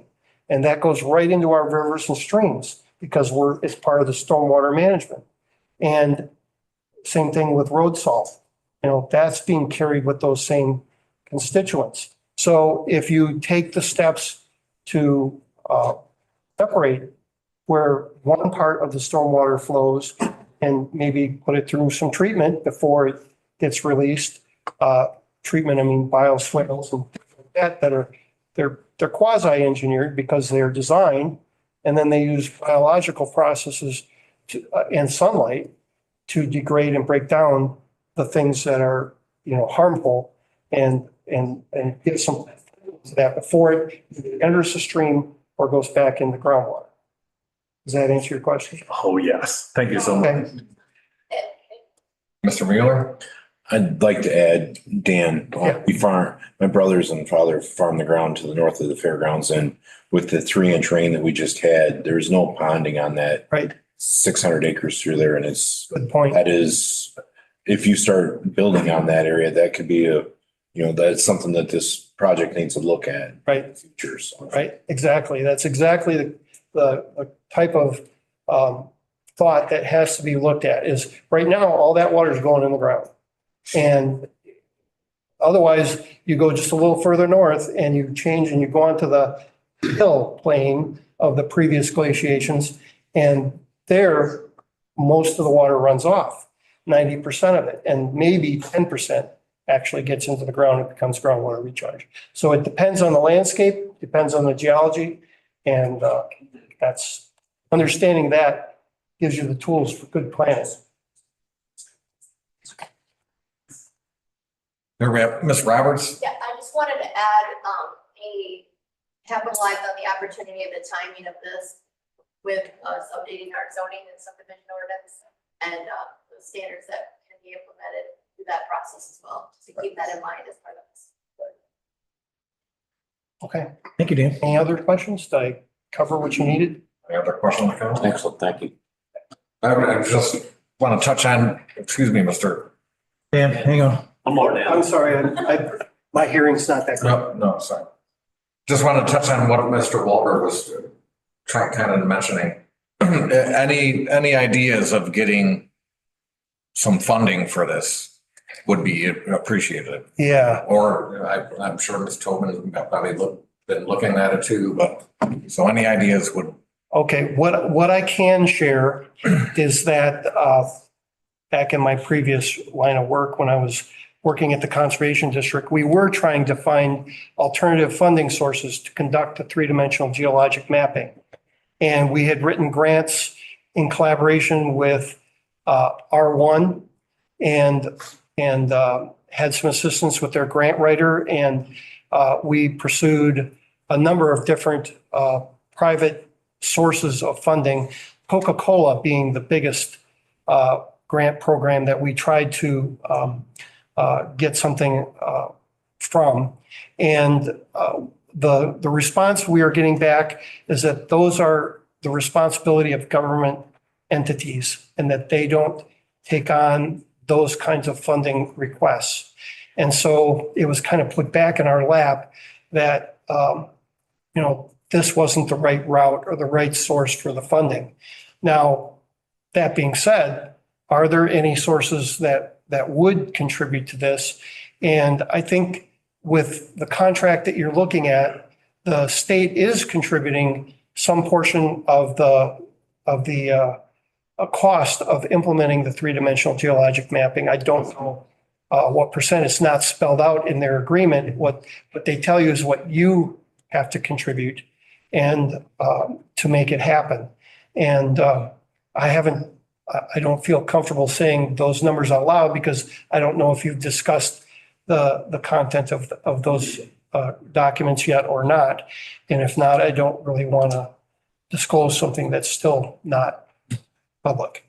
So I don't know if I'm answering your question. Yeah, kind of. Well, so you mentioned you looked at R1. Was that a possibility to look to them again, Well, possibly for? They were trying to assist us in doing the project, and with that, I think we were looking at both Winnebago and Boone County, not just Boone County. So the thought of being collaborative with partners in adjoining communities, that's certainly a step worth looking at. And I know there's interest in some of the folks over in Winnebago County in doing work there. I think part of the state's has capacity issues in terms of how much work they can take on with their number of personnel available to do this kind of work. It's fairly, it's technical, and I don't know how many people actually know how to do it, and I don't know what their staffing levels are. So that's kind of getting off point a bit, but, taking on more than they can handle at one time might be part of the issue with joining forces with another county. But, I'm not aware of any federal funding other than what comes through the Federal Geological Survey, the USGS. And they are already the grant source that funds most of the work that the State Geological Survey does. So that funding element, I think, is being capitalized for this effort already, but I'm not positive. I haven't asked them specifically about that. We could certainly inquire. Yeah, maybe a little inquiry. Keep looking. Yeah.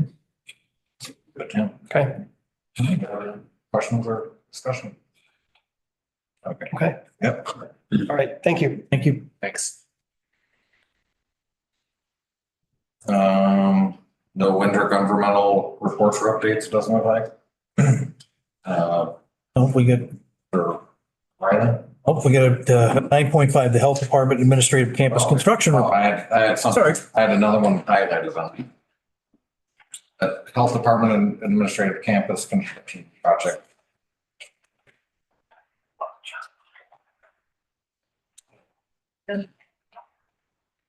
Touch on that. Oh, I can start. So what you're seeing tonight, our architects, this is Clayton with Kluber Architects, and they were the ones that you selected for this campus, for the health department and campus. There's been numerous meetings over the last few months between staff and the architects. So what you're seeing before you is the final collaboration and what it could look like with a $4 million budget, which is what I've been showing you the last few months. Obviously, it's your decision as to how much money you want to spend on this project, but this just highlights what that amount would be. Kluber was nice enough to put the first slide together that just kind of highlights where we've been, talking about the space needs for the health department on this campus for the last couple of years. House of Adra gave that design concept the end of last year to kind of get the ball rolling. The financial plan that I've been showing you the last few months, proposing, a possible $4 million budget. Kluber being hired, and then also CCS, our owner's rep, which is also here tonight to help us out.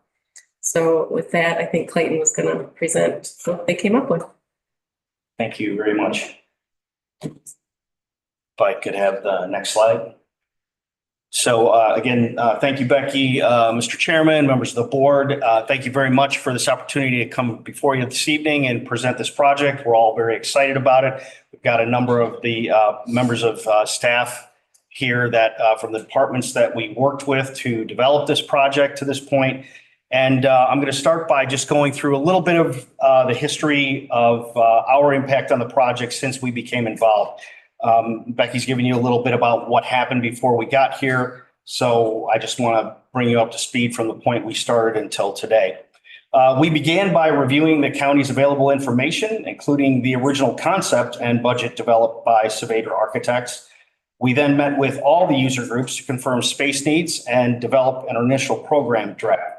We conducted subsequent meetings to refine that program and bring it into line with the established budget, which has been mentioned. And we stayed focused on satisfying the current needs, optimizing the use of space, and planning for future growth. We also added accommodations for the Veterans Assistance Commission, though this program was not originally intended to be part of the project. And throughout the project, we focus on the use of flexible space and availability of space to the community, both during and after normal business hours. Ultimately, the program resolved to approximately 14,288 square feet and included about 5,000 square feet. Oh, well.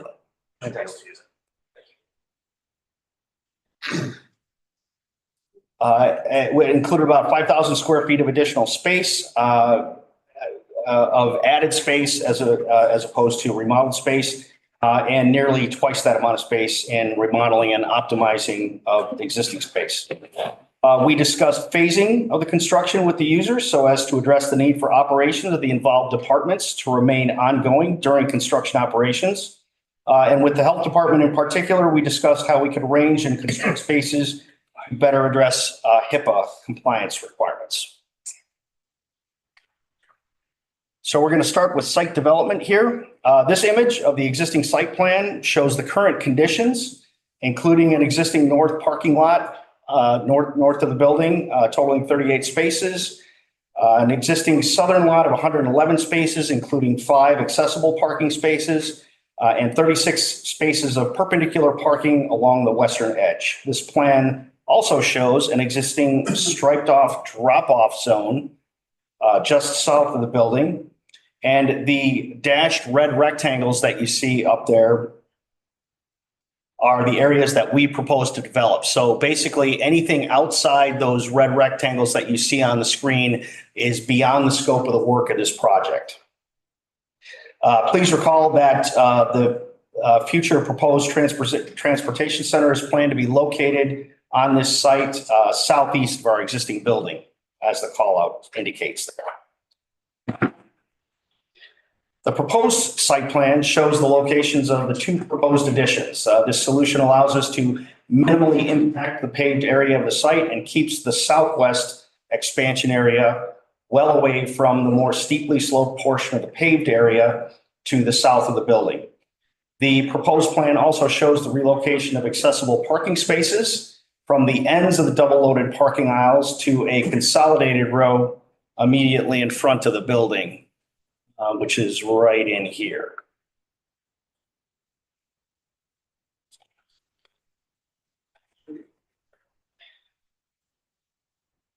As part of this work, 2 landscaped islands right in here are going to be relocated and moved slightly farther away from the existing building. The proposed plan also shows reconfiguration of landscaping and sidewalk at the east end of the building down here. And this allows for continued egress to and from and egress from and access to the east end of the building. Moving on to the floor plans, I'm going to start with the existing floor plan for the entire building. This shows various departmental areas of the building. The green and tan shaded portions over in this area right here show approximately 6,600 square feet of space currently occupied by the health department, while the shaded area that is more pink in color over here shows the square footage currently occupied by the assessments and GIS departments. The dashed red line that you see here separates the original building that was left untouched during the 2009 remodeling and expansion project.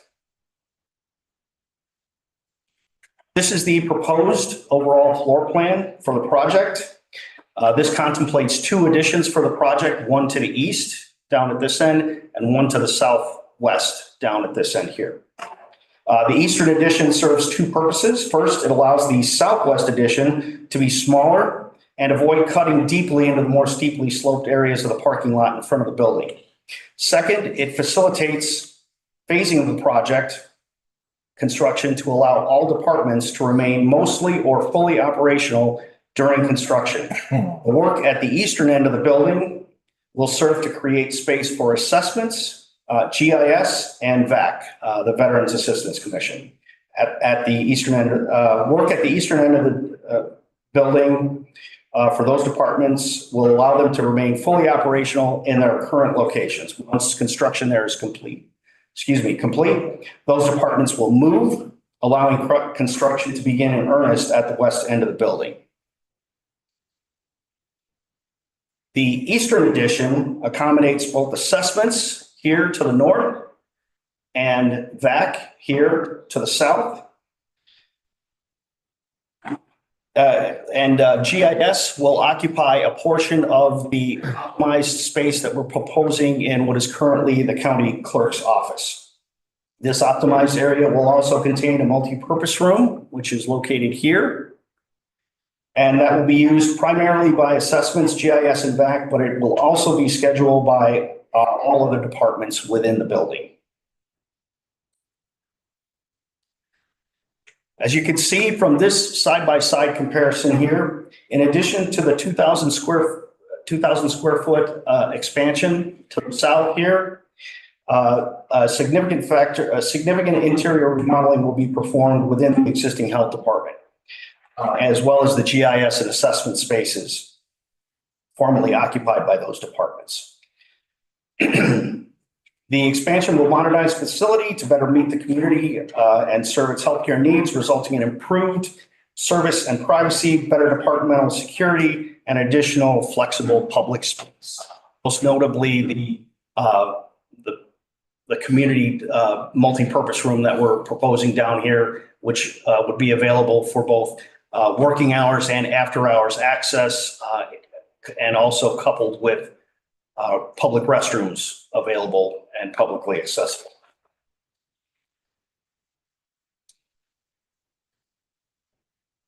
Moving on to the exterior, the additions will serve to give the building a consolidated and more unified appearance. Proposed materials will match the materials utilized for the 2009 expansion project, and the proposed architectural elements and articulations of the facade were also drawn from the architecture of that 2009 construction. The health department will maintain a separate entrance located here.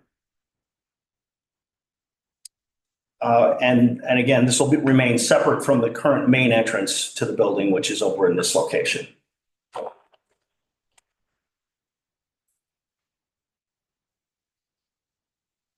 The view from the main entrance to the county offices shows how the southwest addition on the left here will blend harmoniously with the existing portion of the building on the right over here.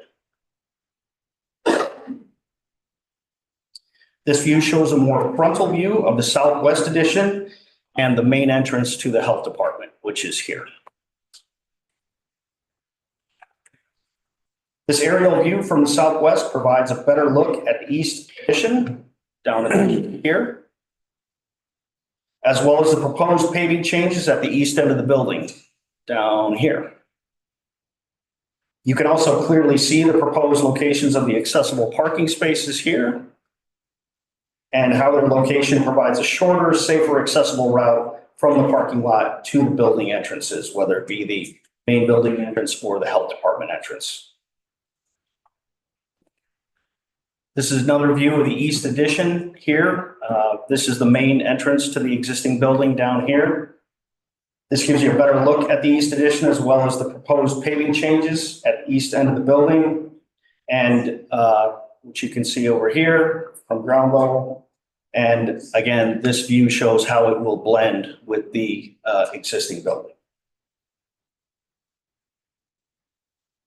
All right, let's talk about costs. Our preliminary estimate of probable cost demonstrates that we anticipate the project being on budget. The general construction cost includes both building and site work, as well as a 5% construction contingency for unforeseen conditions. Affected departments have agreed to help the project by reusing existing furniture and equipment to the extent possible and shouldering a portion of the cost of new furniture. The departments have worked productively and aggressively with Kluper to maintain the focus on meeting needs, creating flexible, shareable spaces, and staying within our proposed budget. So in summary, our project will provide improved ADA accessibility to the building, expand public and environmental health capabilities and programs. It will create synergies and improve public access by relocating the Veterans Assistance Commission to the Logan Avenue campus and by relocating assessments and GIS closer to the clerk and treasurer offices where they have common needs and common patrons. It'll create multi-purpose spaces usable by multiple departments as well as the public. It'll allow for after-hours use of spaces by the board, and it will modernize the health department facilities to serve the community while meeting HIPAA and security requirements. All this will be done while working within the county's means to deliver a project that is successful fiscally as well as in form and function. That's all I have. Questions? Mr. Mueller? So the total new space is only going to be 9,250, 5,000 square feet. Correct. So that the building cost on that is like $794 a square foot. Is that correct? No, we're anticipating the on a cost per square foot basis, we're anticipating something around $315 a square foot. Really good. I was gonna mention the same thing. The $4 million for, the main goal was we need square footage. And it's $4 million. Some of the money is gonna be to renovate the existing structure here. But you're only adding 5,000 square feet. It's like $800 a square foot is what it's basically coming out to. There's other renovations, but yeah, I don't know. Seems, I would like to see more square footage somehow for less money. That's Patterson. It's, correct me if I'm wrong, but some of this is better usage of the existing square footage, which means putting up kind of maneuvering. Other renovations in the existing structure. Correct. Right. Yeah, you're absolutely correct. And if you look at this side-by-side comparison and you see how spread out some of these spaces are and how large some of them are, we're definitely compacting a lot of that space and optimizing the use of the space to get more utility out of the existing space, the existing square footage that the building already has. Mr. Johnson. Hey, I'll admit that I've just gotten into these plans late this afternoon. I just haven't had a chance to really go through them and go through and ask some questions. And there's some other things, but just initial thoughts and questions. We've got two separate construction projects. One really affecting the main face of the building, which I think is probably going to be a pretty costly endeavor. Was there thought at all to putting, instead of two separate expansions, putting a single expansion perhaps on the north side of the building where it's parking lot there now, but you can put parking lots in fairly inexpensive. So then you've got, rather than doing an addition on the east side, do additional parking on the east side and perhaps a bigger expansion of building on the north side. It seems to me that you're only building 3 walls in effect then versus 6 walls. Perhaps that might be a cost savings measure or something like that. Just again, thoughts off the top of my head that I'm looking at and evaluating. Well, I'm here, starting to make too much sense, Mr. Johnson. So go ahead. Sure. Great question. Yes, we did consider the idea of building to the north. The challenges we have to the north are, one, we've got north of the addition area, we've got a geothermal field there for the addition. So we don't want to impact that at all. We also have considerable utilities coming into the building from the north that we'd have to work around or relocate in order to put an addition there. So those types of utility relocations get to be fairly costly. We tend to. I guess it depends on what kind of utilities they are and what you're looking at too. So I don't have that information. Geothermal, as far as I'm concerned, you can scrap that because it doesn't work worth a darn anyway. Could look at just a larger addition on the east side also would be more cost effective than tearing down the most expensive wall on that building over there. But it's just my thoughts. Any other discussion on this? Affirmatory? I could be wrong, but I thought when we first started talking about this, the whole thing was going to go east into this open lot, which to me made a lot more sense than what we're doing. The first plan we got was to blow out the front of that part of the building. That I don't know yet. Yes. So to be clear, the original plan, the original concept was to create a large addition down here in front of this portion of the building. And the challenges with that, we have some site issues in that the parking begins to slope up very steeply here. And that gets into issues then with, how do we get access to the building? We want to try to avoid constructing retaining walls and those kind of things, which also get expensive. Mr. Johnson. I just want to reiterate, I want to really delve into these more and get with staff and go through so I can just personally evaluate and look at it more before I make any certain decisions on it. And I think as a board, I think we have a couple of things to look at and make sure we're evaluating space needs, not space wants or space wish lists. And that's our duty as board members to do that no matter what. Make sure we know how we can pay for it and make sure we're comfortable with how we're going to pay for it. And then make sure it's the right project. So I want to make sure I can have time to do my due diligence. I'm thankful we're just discussing this tonight and I appreciate the presentation. I have a comment when available. Mr. Curry. Yeah. And I think those are all great questions. I think that's our job as a board, is to be, fiscally conservative. I know this budget started at over 6 million. This has been worked on relentlessly. A lot of behind the scenes, a lot of back to the drawing board. I know there's some elevation issues towards the south, which caused some issues, or to the south and to the north. As to why expansion, I know that our new bus depot isn't that going over to that lot or over in that section.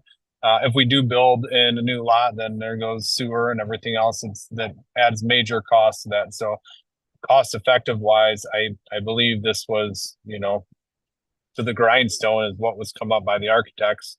I'm not saying that should be changed. We shouldn't challenge it. We shouldn't try to get, I'm with you guys all. I want as much space as possible for all of those areas, for all those departments. And I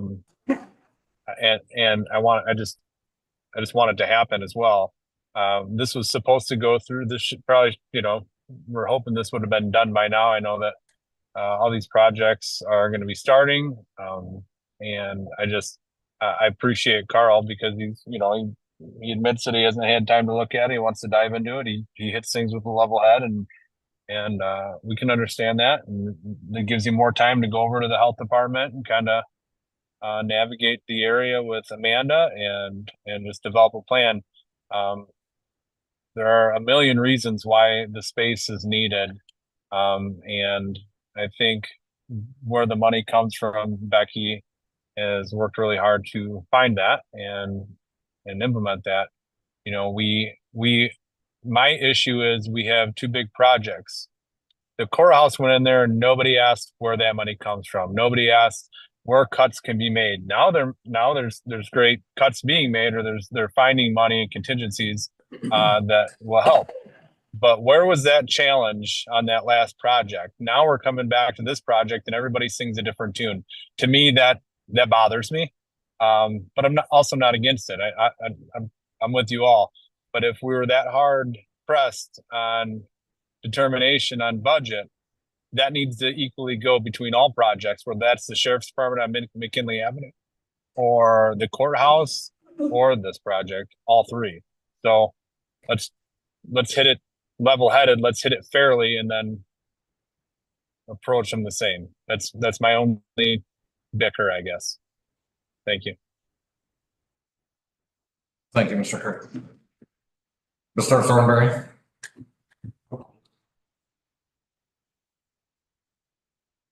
You can look at these plans all day long. You can do whatever you want to try to save money. But you better keep in mind that if you start taking away the space that we need, space is what we need. If we do anything, we need to be more space, not less. And I've already been through that health department over there, and that thing's a disaster. If OSHA ever came through here, you'd have a fine big enough to build this whole building. And I saw something in there today, and Amanda's gonna have to explain it to me. Because it looked like when I was going through the pictures of what's over there now, I thought I saw 2 propane tanks in the storage inside the building. That's against the law. She says I didn't see them. But I have been over there where they've got desks that they can't even sit at because they got boxes underneath them. You're gonna cut something, it's gonna have to be something besides space, because they need all the space they can get. These plans look good based on, because I went over them today twice before I got here. And the only improvement I can see that you can make on these is to make it more space available.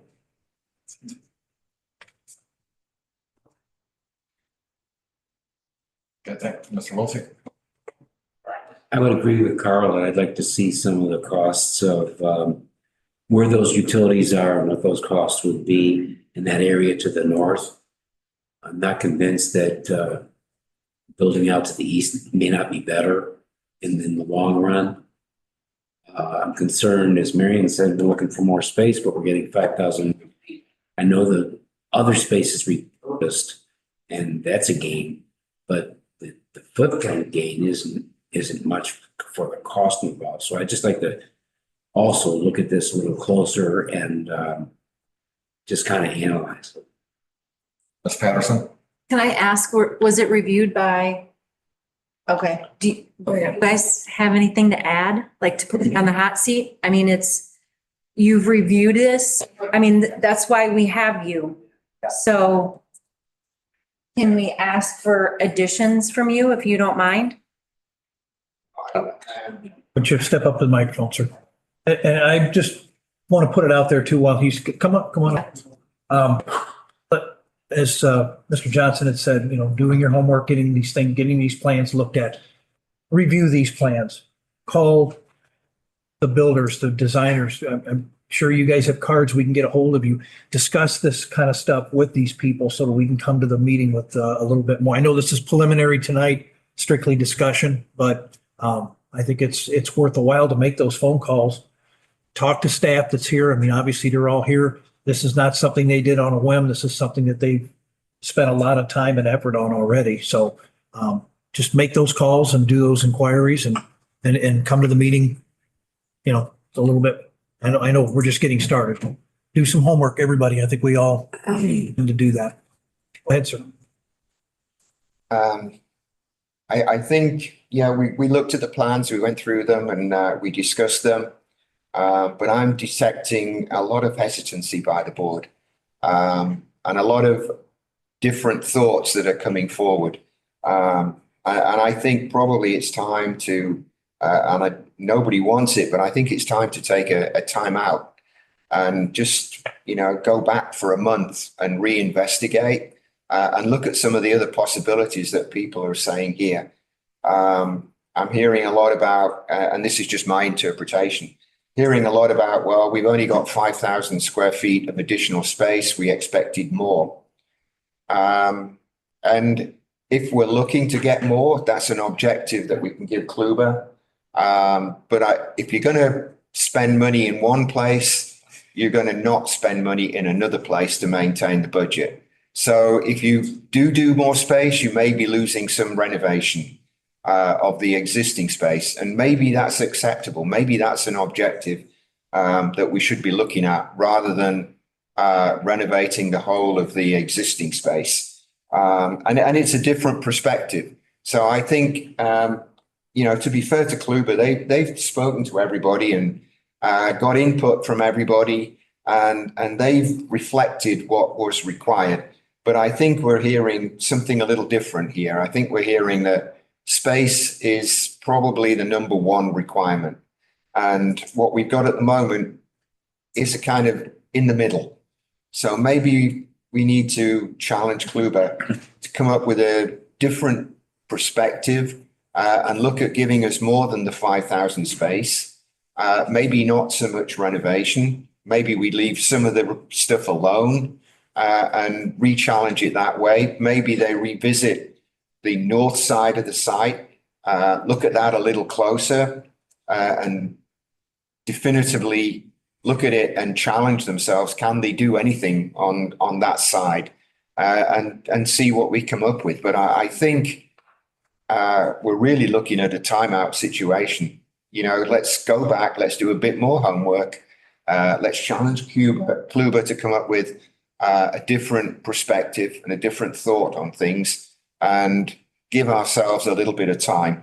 I don't believe there's an imminent deadline on expenditure like there is on the courthouse. The courthouse, we have to make a commitment to 7 million before the end of the year. That is non-negotiable. Otherwise, we lose the 7 million and we don't want to do that. I don't think we have the same limit on expenditure on this project. So I think instead of trying to rush to find a solution that some people like, some people don't, maybe we need to take a little time out and find a few alternatives and a few options and come back and revisit it with the board and let you see what the thoughts are and maybe get a consensus of opinion that way. But I think we've heard tonight that space is the number one priority. And I know we've looked at, and if you just took the 4 million and you did a very quick calculation, you've got 1 million each for each addition in construction cost, and you've got 2 million for the renovation. So maybe we need to take some of that 2 million and start putting in more space. And I think and I don't know, that's what I heard tonight. So I think, a small timeout, maybe come back next month with a different perspective, a few more options and a few more thoughts. Sir, could you do me a favor before we get too far? Could you just state your name? Oh, sorry. Record that you've been speaking. Yeah, Graham Harwood from CCS. I have a comment when you're done. Okay, hold on, Mr. Curry. Ms. Patterson was waiting to speak. Ms. Patterson? Yeah, and I just want to implore to the board that it is important. I know that everybody, if you look around this room, we have everyone that is in this building or most people that are in this building in this room right now.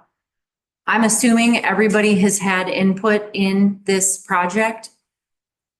I am not an expert in this building. This is the seat that I sit in. I have plenty of room. I'm not here every single day, 9 to 5. So I don't want to go through another whole process of disrespecting people that have put a lot of work into something to make it work within our budget and to reduce where they were originally at $6 million. So we've brought it down, or it has come down. We have a plan. So I'm not saying that we don't have to relook at things, but if we're not willing to come into this building and sit down with some of these people and take a tour and see what they're dealing with so that we can have an educated conversation about what needs to be done, we are not the experts. We need to be talking to the experts, these experts and these experts, so that we can come to a final conclusion. Because if we keep kicking the can down the road, all we're going to keep doing is kicking that can down the road. I'm not sure that you just keep kicking it down the road. I think you're trying to get a consensus of opinion where everybody agrees. And I would hate to go forward with some people agreeing and some not, and some liking it and some not. I think you need to be more together on what we're looking at.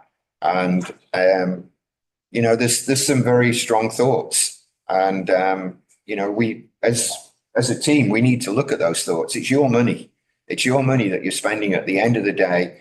And it's a lot of money. It's $4 million and it's going to be there for a long time. So let's make sure we get it right. Let's not rush and go into something that, you know, we're not entirely happy with. Because on this particular project, we have no major time restraints apart from getting it done. But on the courthouse, we do. So it's a different scenario. Mr. Curry. Yes. No offense, but an attitude of we don't have any major time restraints isn't the attitude I want to hear at all. I want this treated like it's a project that is the whole reason all the projects are happening, which it is. Amanda brought forth an issue and space, which kicked all of this off to begin with, hired Savager to do a space study. So I don't know if you deal with politics a lot, but a month turns into 2 months, turns into 3 months. We have had the same complaint from Jump Street, space. If this is what is come forward and what is within the budget, I'm not an architect. I have to assume that they know what they're doing. I do not want to wait 2 months, 3 months. This should be treated like there's a time restraint. The space is the issue. A HIPAA violation is around the corner, which would be on average, I believe it's $1.3 million lawsuit. Those issues are just itching to be on the forefront. Your lackadaisical attitude is just, to me, unacceptable. You're not the one that determines when these projects happen. You determine on how they happen. We will make that determination. And that's not me being rude. That's me saying that your opinion on the matter of time means very little to me. Your opinion on building the structure means everything to me. So the way I'm seeing this is I want everything to go with the best bang for our buck. We definitely need space. I will challenge Kluber to come up with a new design by the next meeting, or at least a rough draw out, so that we can move forward and proceed. The only reason this is even happening with the courthouse is because we had issues with space and rental property.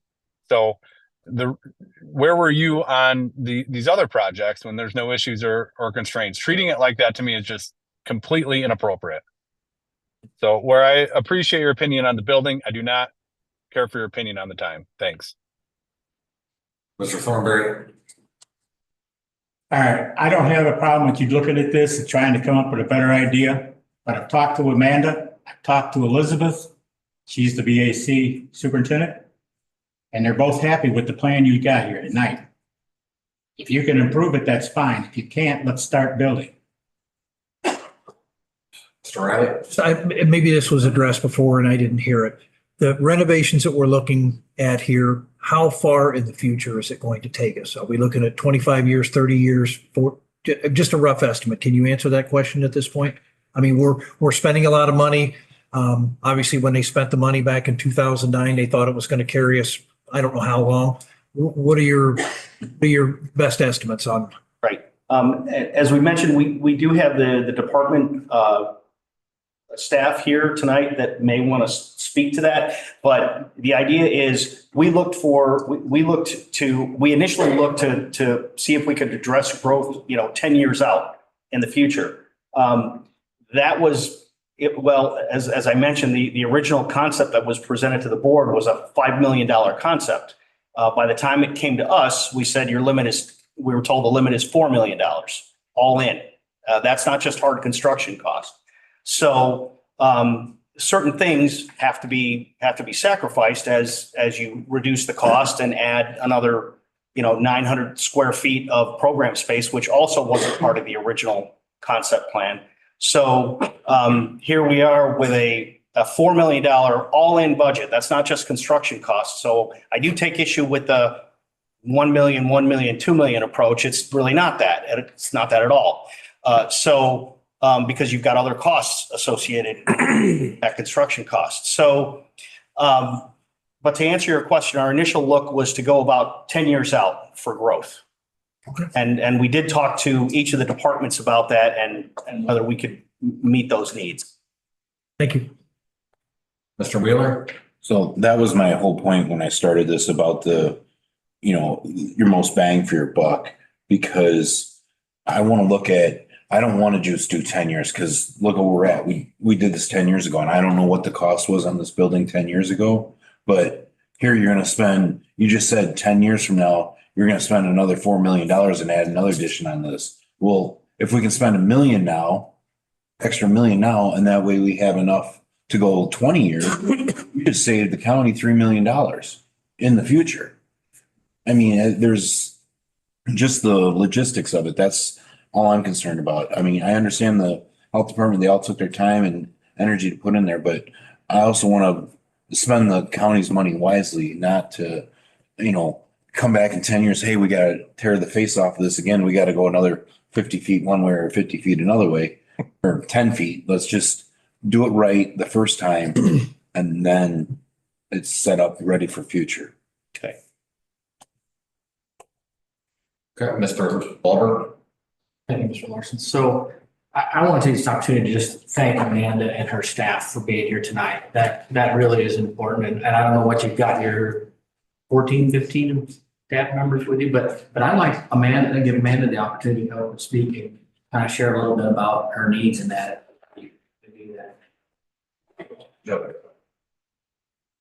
Ms. Mayo, would you like to come up to the podium here for some interrogation, please?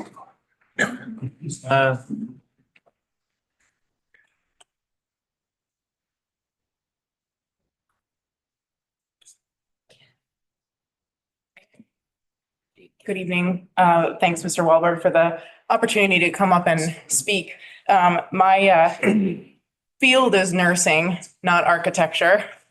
And so this has been quite the process to learn and go back to the drawing board about 7 times at this point to try to reconfigure space and make it the most appropriate use for current staff needs, for future staff needs, and then also to accommodate what the other departments in this campus also need, because those things are all important, right? So the footprint that we're trying to create here is something that addresses the current deficits, which we've been operating under since 2021 is when we really got to the point where we had staff desks in the hallway and in closets and had to give up our conference room space that we use for community meetings and for board meetings to accommodate additional staff. And so ever since then, we've been working really hard, looked at other spaces around town, looked at the possibility of renting. None of that really worked. Then started working with the architect and design concepts and now working with Kluber. So gone through many iterations. And my biggest concerns at this time are making sure that we address the deficit for staff space, which also is a safety and a major privacy issue. I'd like to eliminate staff going out to their car with file folders to make confidential phone calls about communicable diseases, because frankly, I don't think that that's professional or appropriate, right? And so I want to address those issues. I want staff to be able to be on a Zoom call and not overhear a conversation between a client and another staff member. I'd also like to avoid staff transferring a call from one landline in the office to another landline and then running quickly over there because they're concerned that that call is going to be overheard. So those are a few examples of major privacy and safety issues that I'm concerned about. But I also want to buy into a plan that creates usable space for the future and accommodates the other departments on this campus. We're part of this governmental system. We're a small piece of the puzzle, and we're a piece of what's happening here at Logan Avenue. And it's been really helpful working with GIS and working with assessor's office, and also now getting the opportunity to work with the VAC and have the possibility of bringing them over here, because I think having them here would really create a strong partnership with a lot of the work that the health department is doing and some of the work that we could better do for our veterans. So I think that's a really positive outlook as well. I think getting a whole nother department over here and keeping it under that $4 million budget is pretty impressive. There may be some additional things that we can do with this, but I know we've whittled away at all of the wants. There are no wants on the health department side anymore, and GIS and assessors have shuffled around and been willing to move potentially to the other side of the campus to accommodate some of the needs that the health department structure has at the moment. So that's very appreciated and speaks volumes to the amount of teamwork and energy that's happening at this campus. Ultimately, the conference room, meeting room, multi-purpose room spaces, office cubbies, the way that we've worked it into this new plan, that is the major difference that I see from the Savedra plan that we had originally, is we've created more usable space that can be reworked in the future if needed. So for example, on the health department side, we have flexible cubbies, right? So if staffing patterns change, or if we need to break down a couple of those cubbies to open up a space to create more client services, we would have more flexibility to do that in the future. And that might even outlive the 10-year estimate that Cooper just gave you, be able to rework things. That's what we want to do with the money that's been set out for us, is to make sure that we're not thinking just selfishly like, okay, this is what we need for the clients that come to the health department right now in 2024. We want to be thinking, what are the clients going to potentially need 5 to 7 years from now? And we know what the health priorities are that we're currently working on, and we know where some expansion needs to happen in those areas. And we currently don't have the space to be able to do that. So it makes it hard when we're working with other entities, when we're working with our healthcare systems and our mental health facilities, we're working with our social service agencies, we're working with our faith-based organizations, and there's a drive and a desire and also a strategic plan in place that tells us we need to expand in these certain areas because this is what the numbers say and this is what the community is asking for. And we don't have the flexibility right now to be able to do that, but this would get us a huge step in the right direction. I do believe that this plan will outlive my tenure here with the county, the staff that I currently have. And I think it's something that will be usable for other configurations of staff in the future. And I would really hate to see a delay. I absolutely respect the want from this board to be very diligent about how the money is spent. I have a lot of respect for that. That's why I'm on draft 7, because I think that that is the right thing to do. And having you all, many of you have come for a tour and have seen some of the space challenges, and doing more of that over the next couple of weeks is absolutely an option. Happy to show you anything that we can to better articulate what not only the staff needs are in the present, but also the major safety and HIPAA concerns that we're up against. And then what do we need to be able to do for growth and flexibility in the future, right? So not conference rooms, but multi-purpose rooms where the tables and chairs can be broken down, where after hours access is available. And then that space isn't only usable by the health department in the future, it's usable by this entire campus.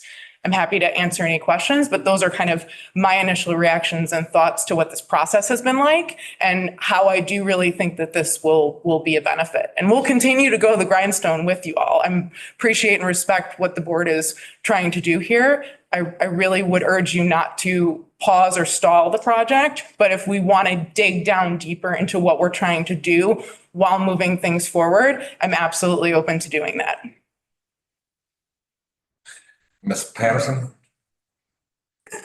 I don't know.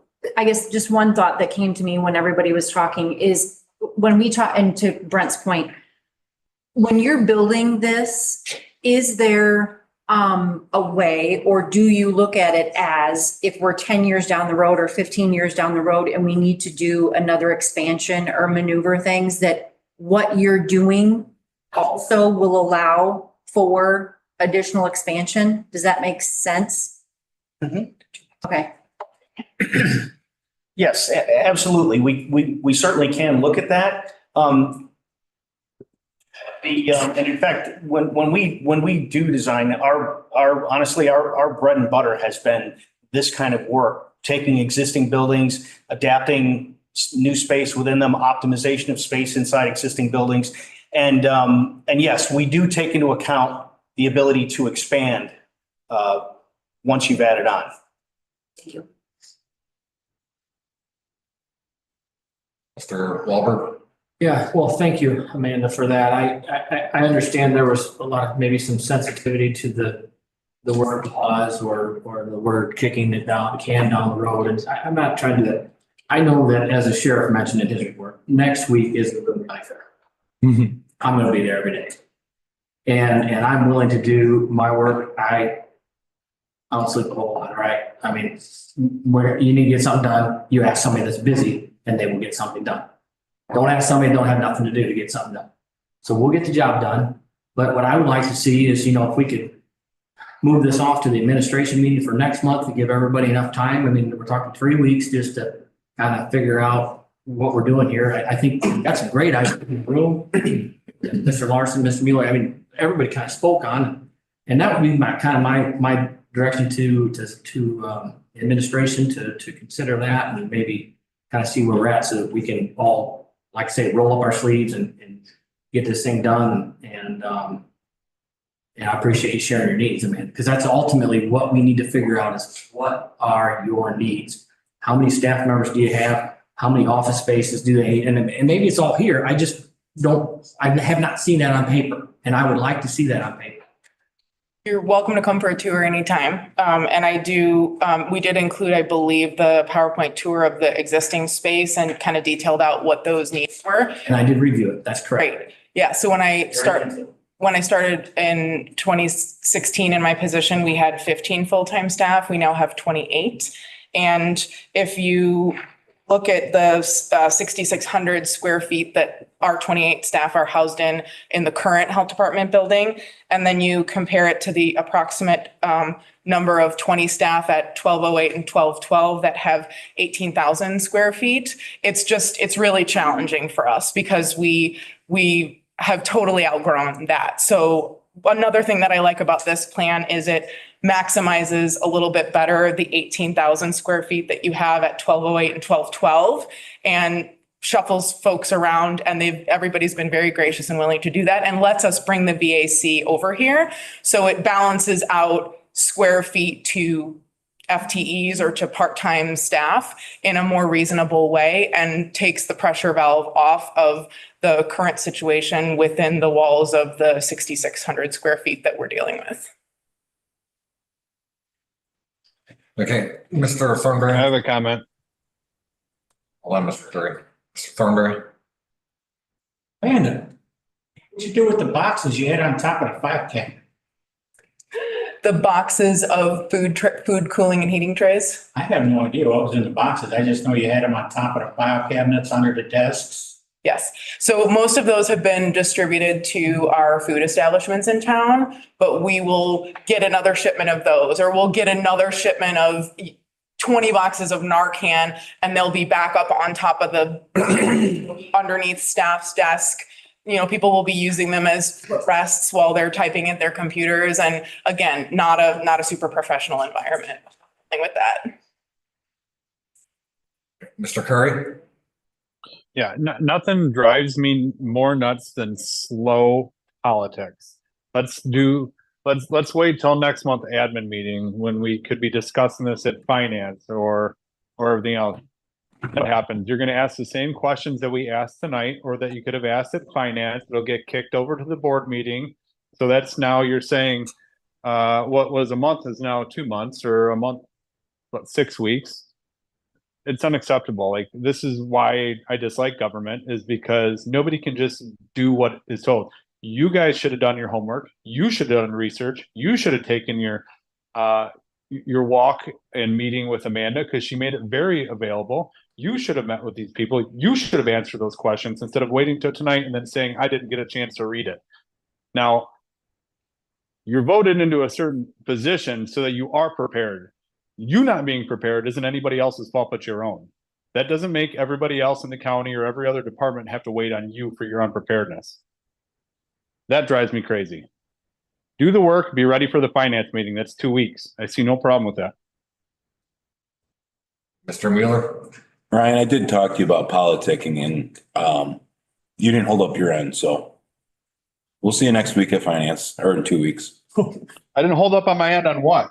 Okay, hang on. Let's stick with the topic at hand. What can we have done in 2 weeks? That's what Oh, sorry. Becky, did you have something? I've been waiting. I'm sorry. So the two things that I would like to come out of tonight's meeting is some direction, or is everybody comfortable with us staying in that $4 million range? I think that's been an issue that we've been, I've been throwing that number out for months. You have something at that range. Or is everybody okay with us staying in that range and trying to come up with more space? Second thing, do people want to see the VAC on this campus? The VAC is here. If there are any questions, this would be the time to ask them. They've been patiently listening as well. So those are kind of the two big questions to me that I would like to see come out of this. Thank you. Thank you, Becky. Thank you, Mr. Riley. What can we have done in 2 weeks? Can I ask that? Can we have something ready? I mean, I don't want to kick it down the can all the way to because we're not having a meeting next week. So that's going to put the next administration meeting at 5 weeks from tonight. So let's see what we can do in 2 weeks. So thank you. I have a comment too prior. Brent's talking about if I would have agreed to do something about rodeos, he'd agree to a budget, which is bullshit. Okay. And scandalous. We're in Maybe order. instead of all Hang agreeing, on. just pay attention. Hang on. Enough. Scandalous. Sir. Thank you for your question. When you ask, what can we have done in 2 weeks? I guess what I'd like to ask is, are there some criteria? You've said, what we've heard is more space. Is there an idea of how much more space the board wants to see? Becky did ask about the budget. Is there an appetite to spend more than the $4 million budget to get more new space as opposed to renovate existing space? Or would the board be happier if we renovated no existing space and simply made additions? That gets a little tricky because you've now got all this existing space that's already inefficient. And if we're adding on, we have to make sure we add on in a way that perhaps we have to move an entire department, like say, move the entire health department to a new addition and then figure out something to do with the health department space that's left over from that work. And there may not be a good fit for all of those existing spaces that we're not looking to spend money to renovate right now. So, I mean, there are things we can do, but I think we need a little bit more direction and some specific criteria or some targets that we need to hit, or that you'd like to see us hit 2 weeks from now. Mr. Johnson. Thank you. As far as budget, I'll answer that one first. Personally, I'd love to see a $2 million budget, but I understand to do the things that we need to do, we can't do that. 10 years ago, we could have done that, but money is what it is these days in construction. So 4 million is probably in that range where we're going to have to be to do the things, get the space and those things we need. I personally would like to see some information on the utilities. What utilities would have to be moved if, pardon me, instead of doing the expansions the way they're planned, we could expand to the, and I say that because it's the first time I've seen these plans. They were only available, I think, yesterday. So there's not much time to evaluate them when we've only seen them for a day. And knowing that's how your expansion is going to go. So what would that cost be, or what would be affected, and what are we looking at if we did it that way? And in doing so, by expanding to the north, instead of putting the VAC, I think having the VAC on this campus or at the courthouse, wherever we can put it, wherever VAC can go to make the best use of county funds, I think is important. So that we can stop paying rent. That's a goal that I've had for years, is we need to stop paying rent on things when we can have county facilities that they can be housed in. So if it's here, I think there's part of that. That's a great idea, having it here near the health department. There's probably a lot of crossover, I'm guessing. So if we could expand to the north, again, I'm spitballing here because I don't know all the details. Can we put the VAC closer to the health department? So instead of having them on that end of the campus, they've got to come all the way down to this end of the campus if they need to go see the health department also. Maybe there's a way to make that flow easier for those people. I don't know, but I'm really interested in what utilities are there and can we do that change the way that expansion. In doing that, that may save money on construction costs for new portion, which would allow more money for expanded use and expanded space, and still keep money in to reevaluate and revamp what we have.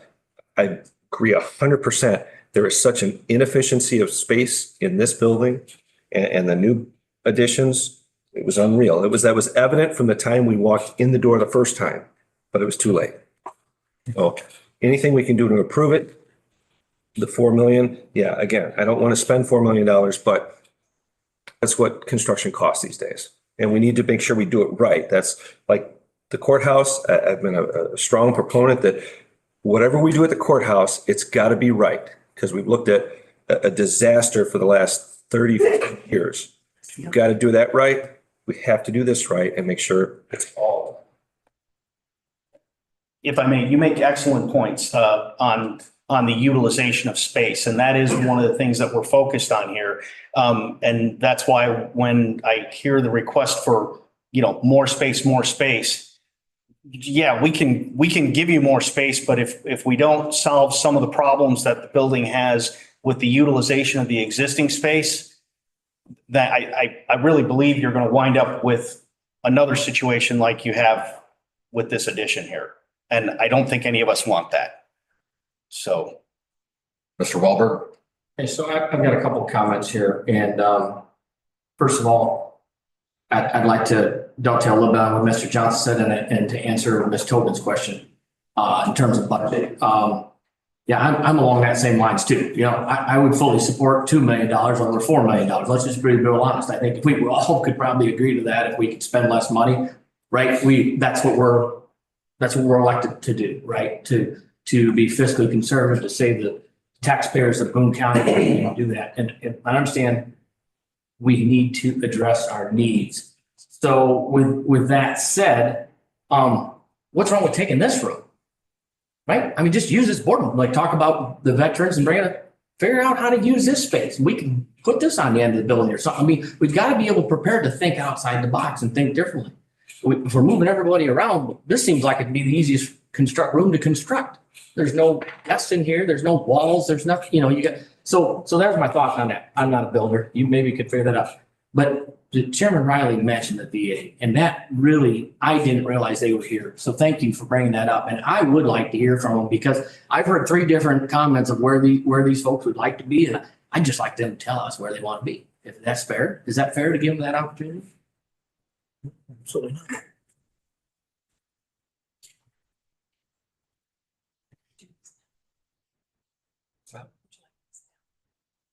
Hi, good evening, everyone. I'm Elizabeth Carville. I am the superintendent of VAC Boone County.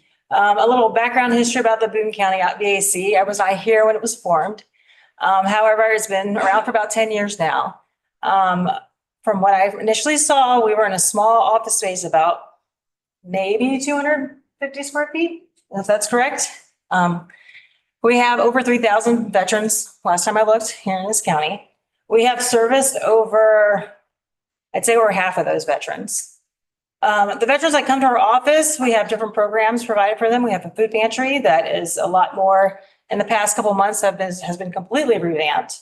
We went from an office staff of only 1, when we initially started, correct? To now we currently have 4. I don't foresee any future growth right now. But one of the major things that we do at the VAC Boone County is we do claim assistance. Claim assistance requires privacy. much like the HIPAA violations that you have there. When we're talking to veterans about several personal instances that have happened to them in their military career, that requires us to have secure rooms. Currently, right now, we have a space that is not productive. We've done our best. We've really changed a lot. We have 2 main offices, a front entrance, and our food pantry area. We have 4, so like I said, 4 staff members in our route, currently 5. We're going to lose 1 shortly.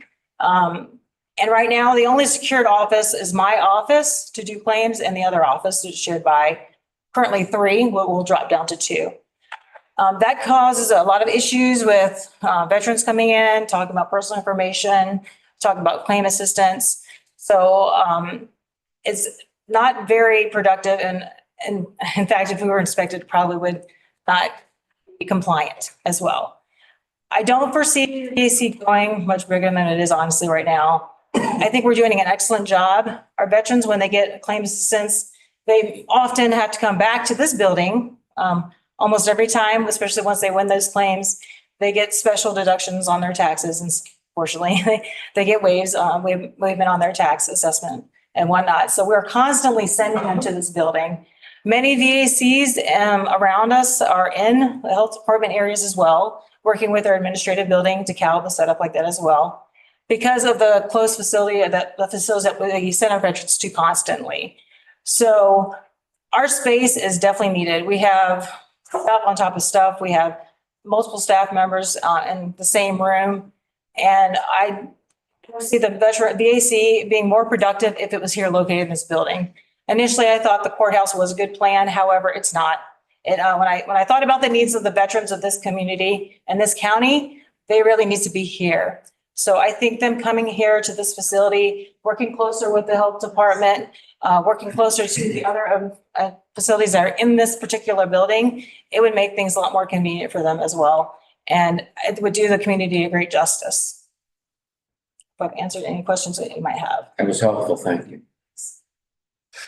Mr. O'Reilly? Yeah, I can't agree more. I work security over at the McHenry County Courthouse, and the last place you want to have, these veterans and our heroes of our nation.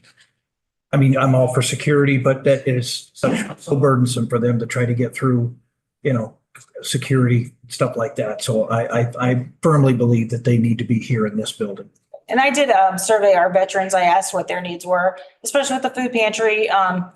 We have a lot of low-income veterans that we're helping. Our financial program is it's very important. Obviously, we have low-income veterans coming in for that. They're coming in for food. They're coming in for financial assistance. And honestly, when I've asked them, they do not want to go through security. They do not want to come out of the courthouse with bags of groceries. It's hard enough for many of them to come in when they're, low income and they have financial needs. And to ask them to please come to the courthouse and unload your keys and go through security and feel like I think it actually would probably deter many of them after I spoke to them and got their feedback. It's not easy. It's not very burdensome. And I'm not talking about weapons or anything else. I'm talking about something as simple as having to take shoes that have metal on them or a belt. And we have many veterans are in wheelchairs. Honestly, where we're at now, currently, one of our veterans, his wheelchair, it's a scooter, it barely fits in that facility. In that elevator. He can't go to the bathroom there, and he already, rides his scooter all the way to our office. I have veterans that walk to our office that actually live in shabby apartments just to get food and clothing. If you saw it on a weekly basis, it probably would break your heart to see these veterans coming in like that.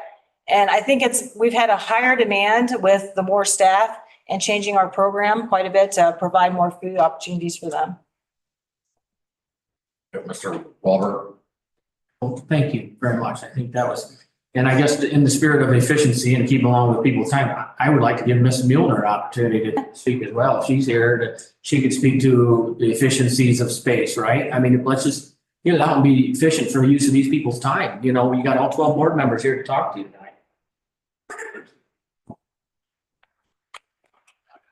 Thank you so much for letting me speak. I won't take up any time at all, really. Just as many of you know already, the health department has been using the back conference room of our office for many, many months. They're in there 3-4 days a week, sometimes 5 days a week, with meetings But, sooner, publishing assessments are in September, and then Board of Review will start, and I'll take that, I'll need to take the room over. And, at that point, I'm not sure where they're going to go. Maybe they can sit in our kitchen and have some of those meetings. But any of you who have been in the assessor's office know that, it's 3 full-time employees besides myself. We store a lot of information. There's a walls of file cabinets, and an enormous collection of plants, which I will have to rehome probably when we contract a little bit, because we can. Forecasting, staffing for the future in assessments, what we do could very easily be driven by technology. 10 years from now, I will probably be able to do what I do or whoever does it, probably not me, guys, sorry. But whoever does what I do, it's in 10 years from now, 20 years from now, they will be doing that with AI technology more than likely. And we won't need, this 1,400 square foot office that we are going to shrink down to. That space too will be, we can definitely make that work. The space on the east end of the building, we're contracting a little bit to a more shared conference room space. And I think it's excellent. We're going to be down at the other end of the building with departments that we have a lot of nexus with. The VAC being across the hall is amazing because, as Elizabeth pointed out, there's a lot of what we do over the course of the year is serve our veterans and help them get these exemptions that they're entitled to in place. And that requires documentation. And Elizabeth is the one who's helping them get that documentation that they need. So we send people to her. She sends people to us. We'll be across the hall. It's going to be much easier for these people to take care of these things that they have to take care of. Plus, the nexus with the treasurer's office and the clerk's office. I just think I like this plan. I think it's a good plan for the future. The space that we have over there that the assessor's office currently occupies is, my granddaughter rode her scooter over to the office once, and we were racing scooters up and down in the office. We have so much space. And repurposing that space for people in the health department is an amazing way to move this county forward in a really efficient way. We have room. We just have to use it better. I truly believe that. So if anybody has any, that's really the only thought I have. Okay. Thank you, Mr. Mayor. You should come on over if you haven't seen it. Yeah, if I could speak to the rep from Kluber here. Yes. Yeah, I think I myself have had issues with the Savedra presentations. I don't think they were told to begin with any limit of money that there's, from what I remember here. And so they were just told, this is what we want. And they were, of course, made beautiful presentations of what they could do. So I think that's kind of maybe when you looked at it again, you were already given Savedra's initial work. So you're working off of what they already did. You know what I'm saying? I think possibly, like Mr. Johnson was saying, look at the back of the building, possibly. Like I meant, you're already possibly going to build on the east side. Maybe just make that east side one bigger. Because every additional wall you build, especially if you knock down that front one, that's probably the most front wall with all the windows and the very expensive doors. You're talking at the health right over here. Yeah. Yeah. It's as far as the most expensive wall to be knocked down. Yeah, it's probably pretty close. Probably pretty. And then to rebuild it with all new stuff.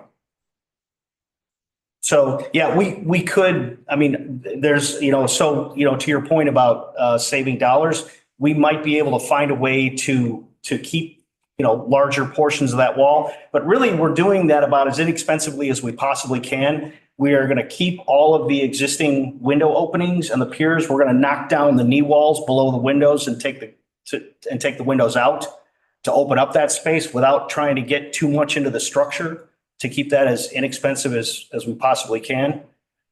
So you know, regarding the comment about working off the Savedra drawings, we actually, yes, we reviewed what Savedra had generated previously, but as I mentioned, the very next thing we did is we sat down and we revalidated the entire program by meeting with Amanda and Jessica and Tammy and Elizabeth and other members of the staff over there to discuss what their needs were. The initial program that we came out with, somewhere on the order of 17,000 square feet. When we realized we weren't going to be within the $4 million budget on that, we met with them again and again and again to say, okay, can you, does this conference room have to be dedicated to your space, or can we treat it as a multi-purpose room that can be used by a number of different areas? And thus, instead of 240 square foot conference rooms, we're to one.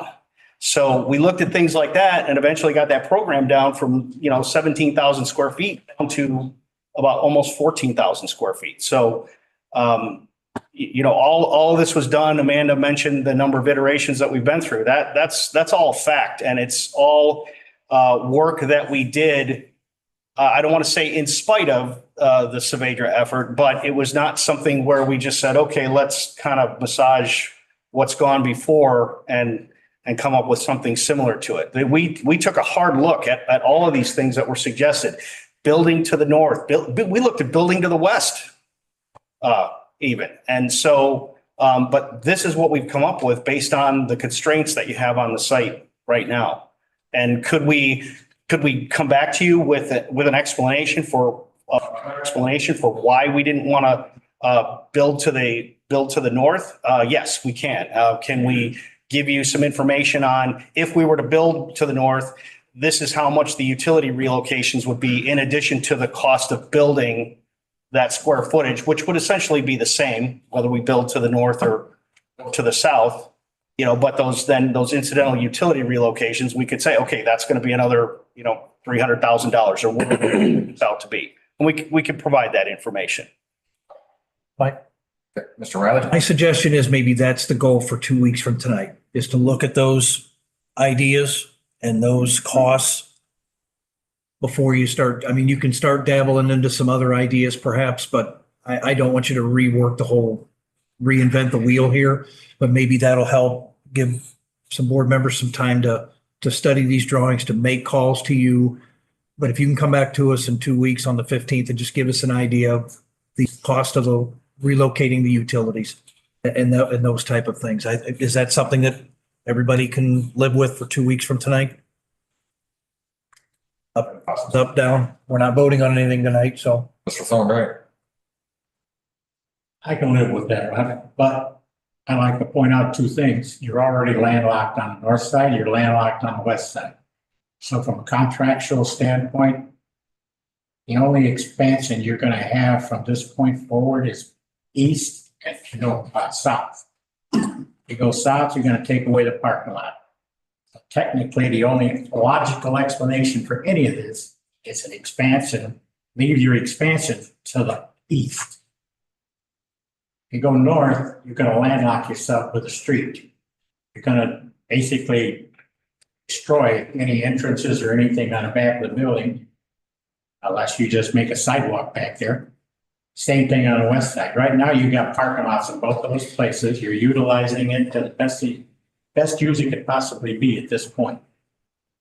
So I don't think it's going to be logical or smart to go east, north or west. Logical, if you're going to build anything, expand anywhere or allow for expansion, it's going to have to be east and north or south, east and south. I'm very happy with the plans that you've got, and I know you guys have worked very hard. You're at 7 different drafts of this thing. So I think maybe as people get a chance to look at this a little closer, just to let us know what those costs, might be. I think maybe that'll give everybody some time to wrap their head around this thing and come up with the right ideas. So that sounds good? Okay. Yeah, I think we could do that. All right. Well, I think we should shoot. One other comment there, quick. I think I got in the health department 6 bathrooms. So you mean in the new plan here? Yeah. No. We can delve into this if you like. Maybe if you could just look at it. Yeah, so these two restrooms right here are public restrooms. These are actually serving dual needs and talking about flexibility and so that we're not duplicating spaces, which I think is your point. These two restrooms right here are public restrooms that serve two purposes. Number one, we have a need when we create this public space here that can be used both during regular business hours and after business hours. We need for the gathering here to be able to have restroom facilities associated with it. The other things that these restrooms do is right now, the health department, the public health side waiting area does not have a restroom associated with it. So as patients gather in that waiting room, and you've got patients that, if they come in, they show up, a lot of times they're with kids, and all of a sudden you have a kid that needs to use a restroom. Right now, what Amanda has to do is she has to bring those people back behind her secure wall, even though they haven't been processed yet. And the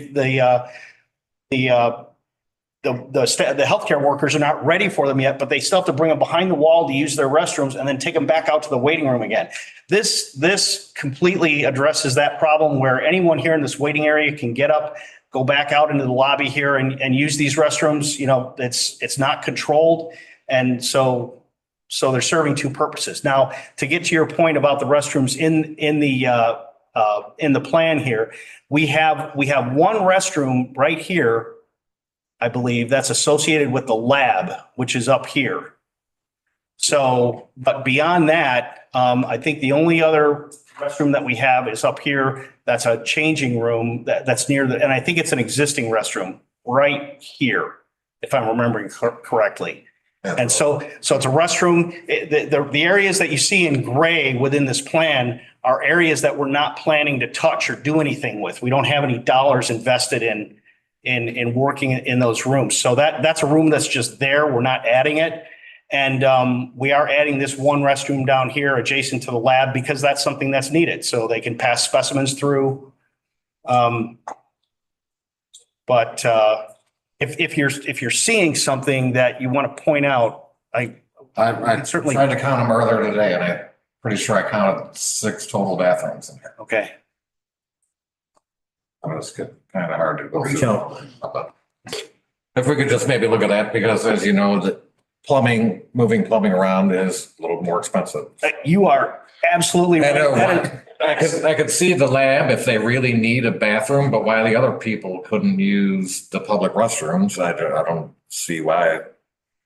But So once people are inside, this lab restroom, the restroom here associated with the lab is going to be, if a patient's in a waiting room or a consult or an exam room, they have to use the restroom, they're going to take them out and have them use this room that's in the clinical area right here.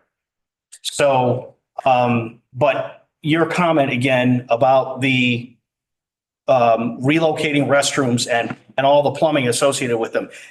Very insightful. We absolutely agree with you. One of the things that I didn't mention it earlier, but one of the things we focused on is anywhere we are adding spaces that have water requirements, water and waste requirements, we are adding them in a location that you already have plumbing so that we're not taking and cutting big swaths out of existing slabs to go, chase a sink, 2-inch sink waistline all, 40 feet away to try to find an underground sanitary line. Okay, we're paying very close attention to that as we lay this plan out. So your comment is well made, and I want to let you know that is absolutely one of the things that we've looked at when doing this plan. The other thing you'll notice is down here at the east end where there's no water and no waste, we're not adding any rooms that have water or waste in those additions.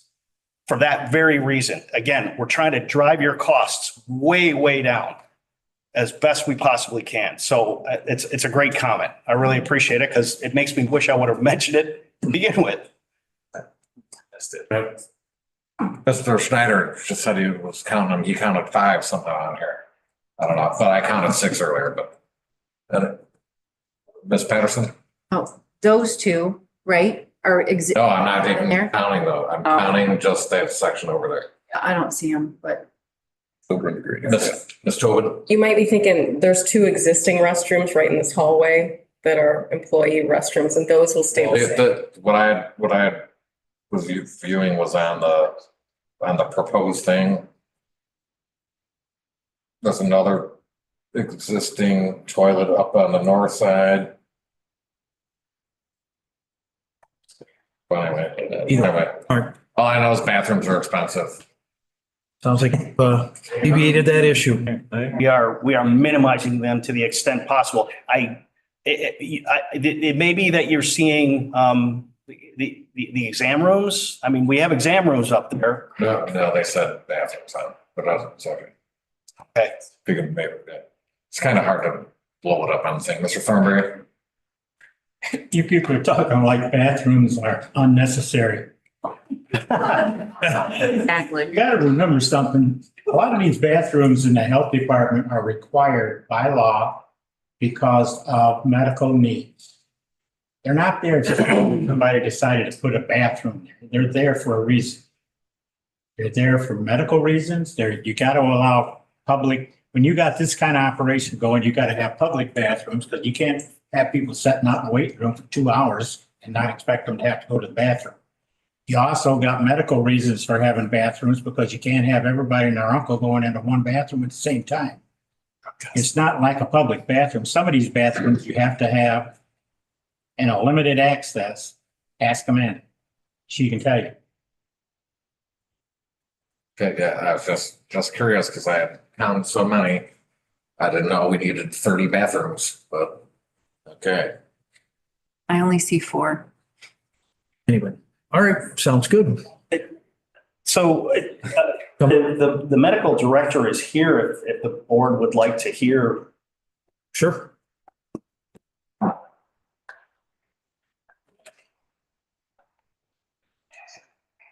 I'll just introduce Dr. Shrivani Sridhar. She's our medical director, and she's been involved in multiple versions of the 7 or 8 iterations of this draft and has been a part of some of the conversations about where do bathrooms need to be, clinic rooms, sinks, maximizing space, and the concern about HIPAA security and privacy is a major issue. So running a clinic herself, if you all would like to hear from her, I think that would probably be beneficial. Thanks for letting me speak. So I just joined as the medical director in January. Amanda has a wonderful operation running. I've never seen such an efficient health department. But I do agree with everything that was said about space needs, bathroom needs, absolutely. Everything that you guys mentioned in the plan is kind of an obvious necessary location for a bathroom. The issues with HIPAA violations is quite concerning. I've worked in my old clinic was just like that, where we couldn't have patient conversations because patients would be walking right by us when we were trying to talk to patients on the phone. It was a huge, huge problem. And there was multiple HIPAA violations that, probably should have been reported. Definitely, something extremely necessary, and waiting to do things is going to be harder and harder as more people come underneath the requirements that, use the services that the health department provides. So, I definitely think this is necessary, and the sooner it can happen, the better it is. But everything seems very logically put and decided. And I do like the fact that there is the opportunity for multi-purpose rooms. We have that same concept in our current clinic, where we have a multi-purpose room and we can split it down and use it for so many different things, community presentations, meetings, and discussions with patients, even at group visits, that sort of thing. So having those multi-purpose rooms makes it much easier to be able to have a lot of possibilities for the future that you might not even be able to foresee at this moment. So my 2 cents on that. If you have any questions. Thank you. Any other questions? Okay, so we're looking at hopefully anything you can find out, come back to us in 2 weeks. That'll be great. You could also, if you have any information earlier, you could be email us. Yes. Be helpful too, because like it was mentioned, we just saw this stuff yesterday. So. Absolutely. Can Can you facilitate that to get their email out to all of the board members, and then that way maybe board members can correspond? Would that be all right with you? If board members have specific questions, can they email you guys directly and hopefully get those questions answered? Or Yes, that's as long as that's acceptable to the county, we're fine with that. Sure, perhaps CC me on it, just so I Right. can see all the different questions, and that way we're aware of what the concerns are. Okay. Right. I have cards here if the board members would Pass them down. like cards. I didn't pull out enough for everybody, but I will here. All right.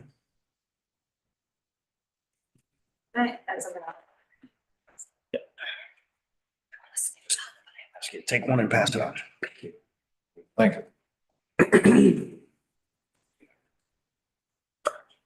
All right, I think the lady from the VAC had another comment to make. Yep. Oh, some more comments. Yep, just one more comment I forgot to mention earlier. The VAC is working with the Illinois Veterans Cash Grant. So we're working diligently to get additional $100,000 for this project. We've been able to finish all the prerequisites, and we are ready to apply once the application window opens in 2 weeks. So that's something that we're obviously working diligently to help offset the cost of this project. And I know as well, Amanda has also been working with different grants as well.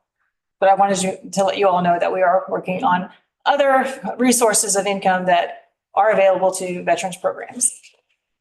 Okay, thank you. That's good.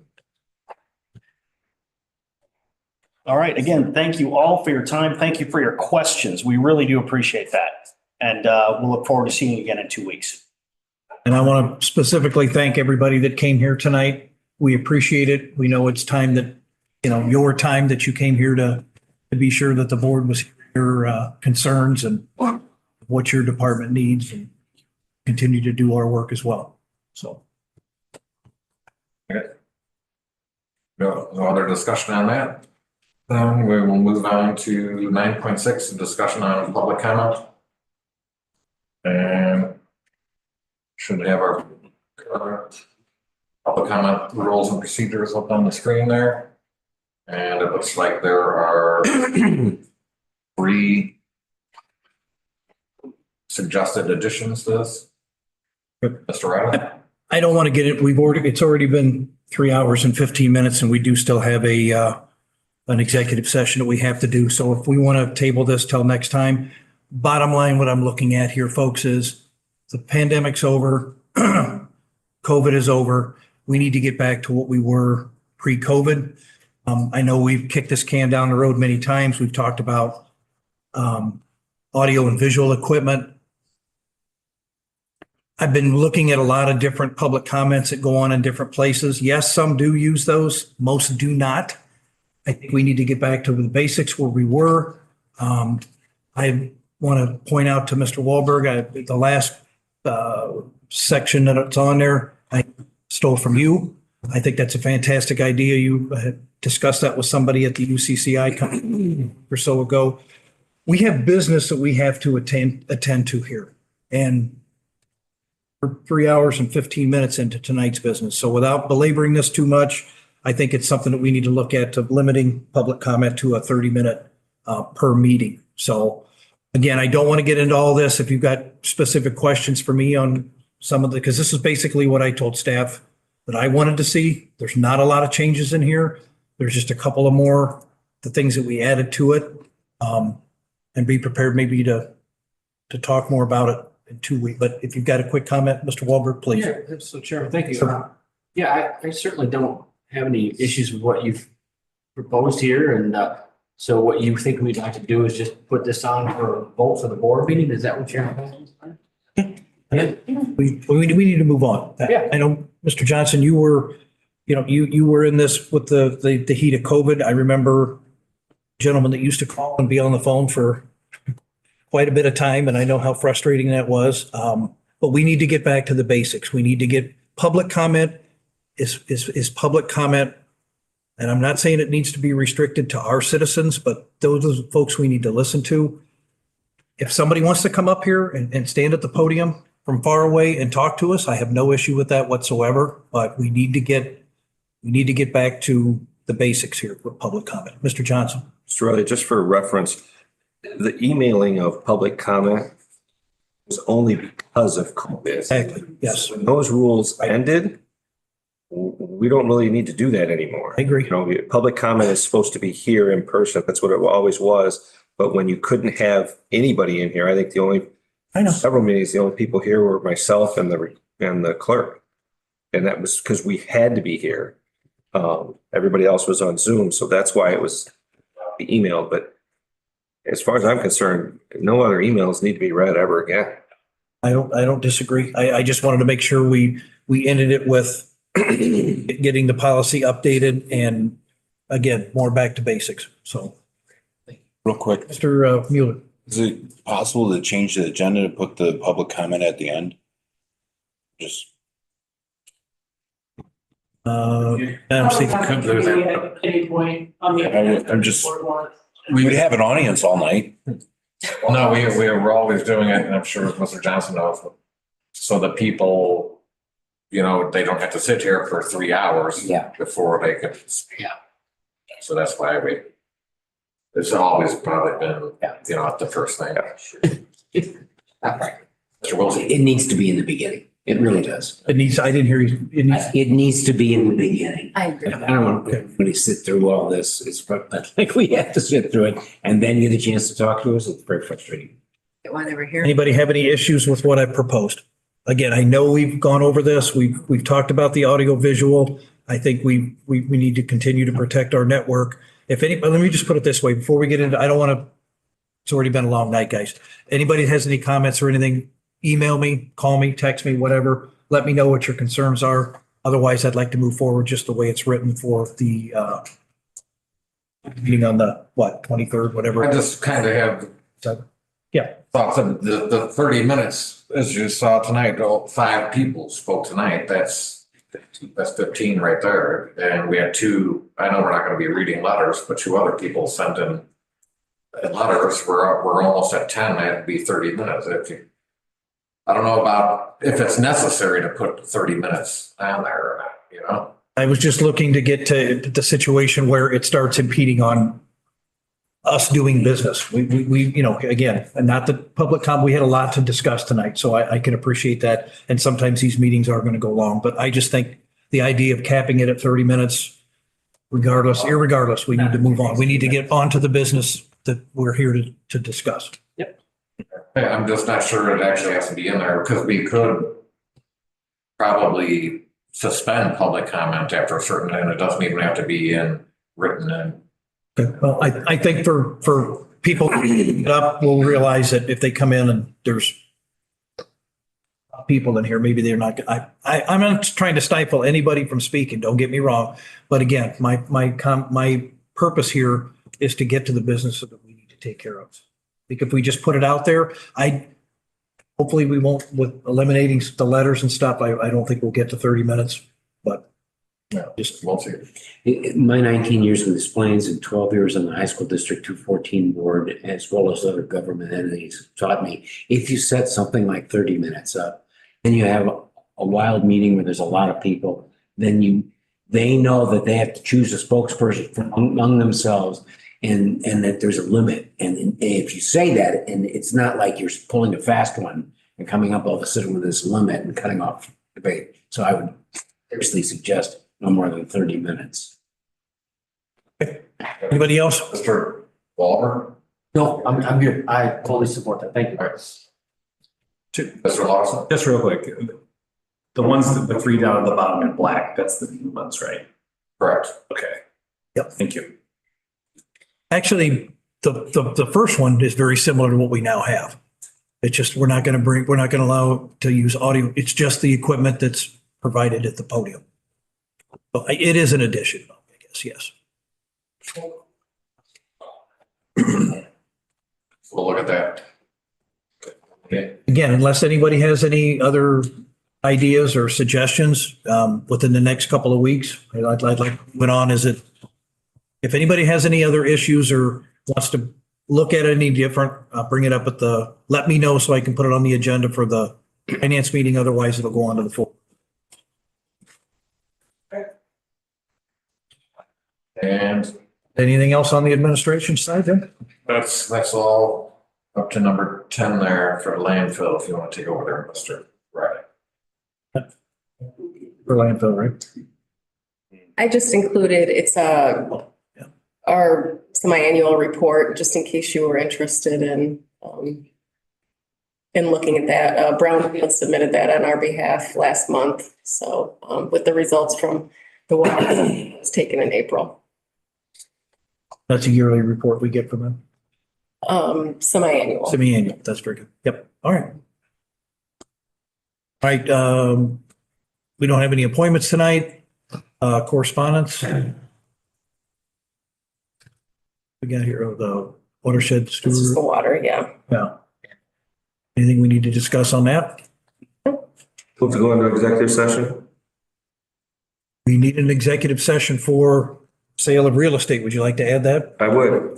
Oh, all right, we can do that. Motion has been made by Mr. Johnson to move into executive session for 12.4 sale of real estate. Going to get a second? Second by Mr. Schneider. Any discussion? Seeing none, we'll do roll call. Rodney Riley, yes. Ryan Curry? He's on. Ryan Schneider? Yes. Dave Wiltsey? Aye. Ray Larson? Aye. Brett Mueller? Aye. Tom Wahlberg? Aye. Elisa Patterson? Aye. Dana Logston? Carl Johnson? Excitedly. Marion Thornberry? Yeah. All right, we are in executive session at 9:20.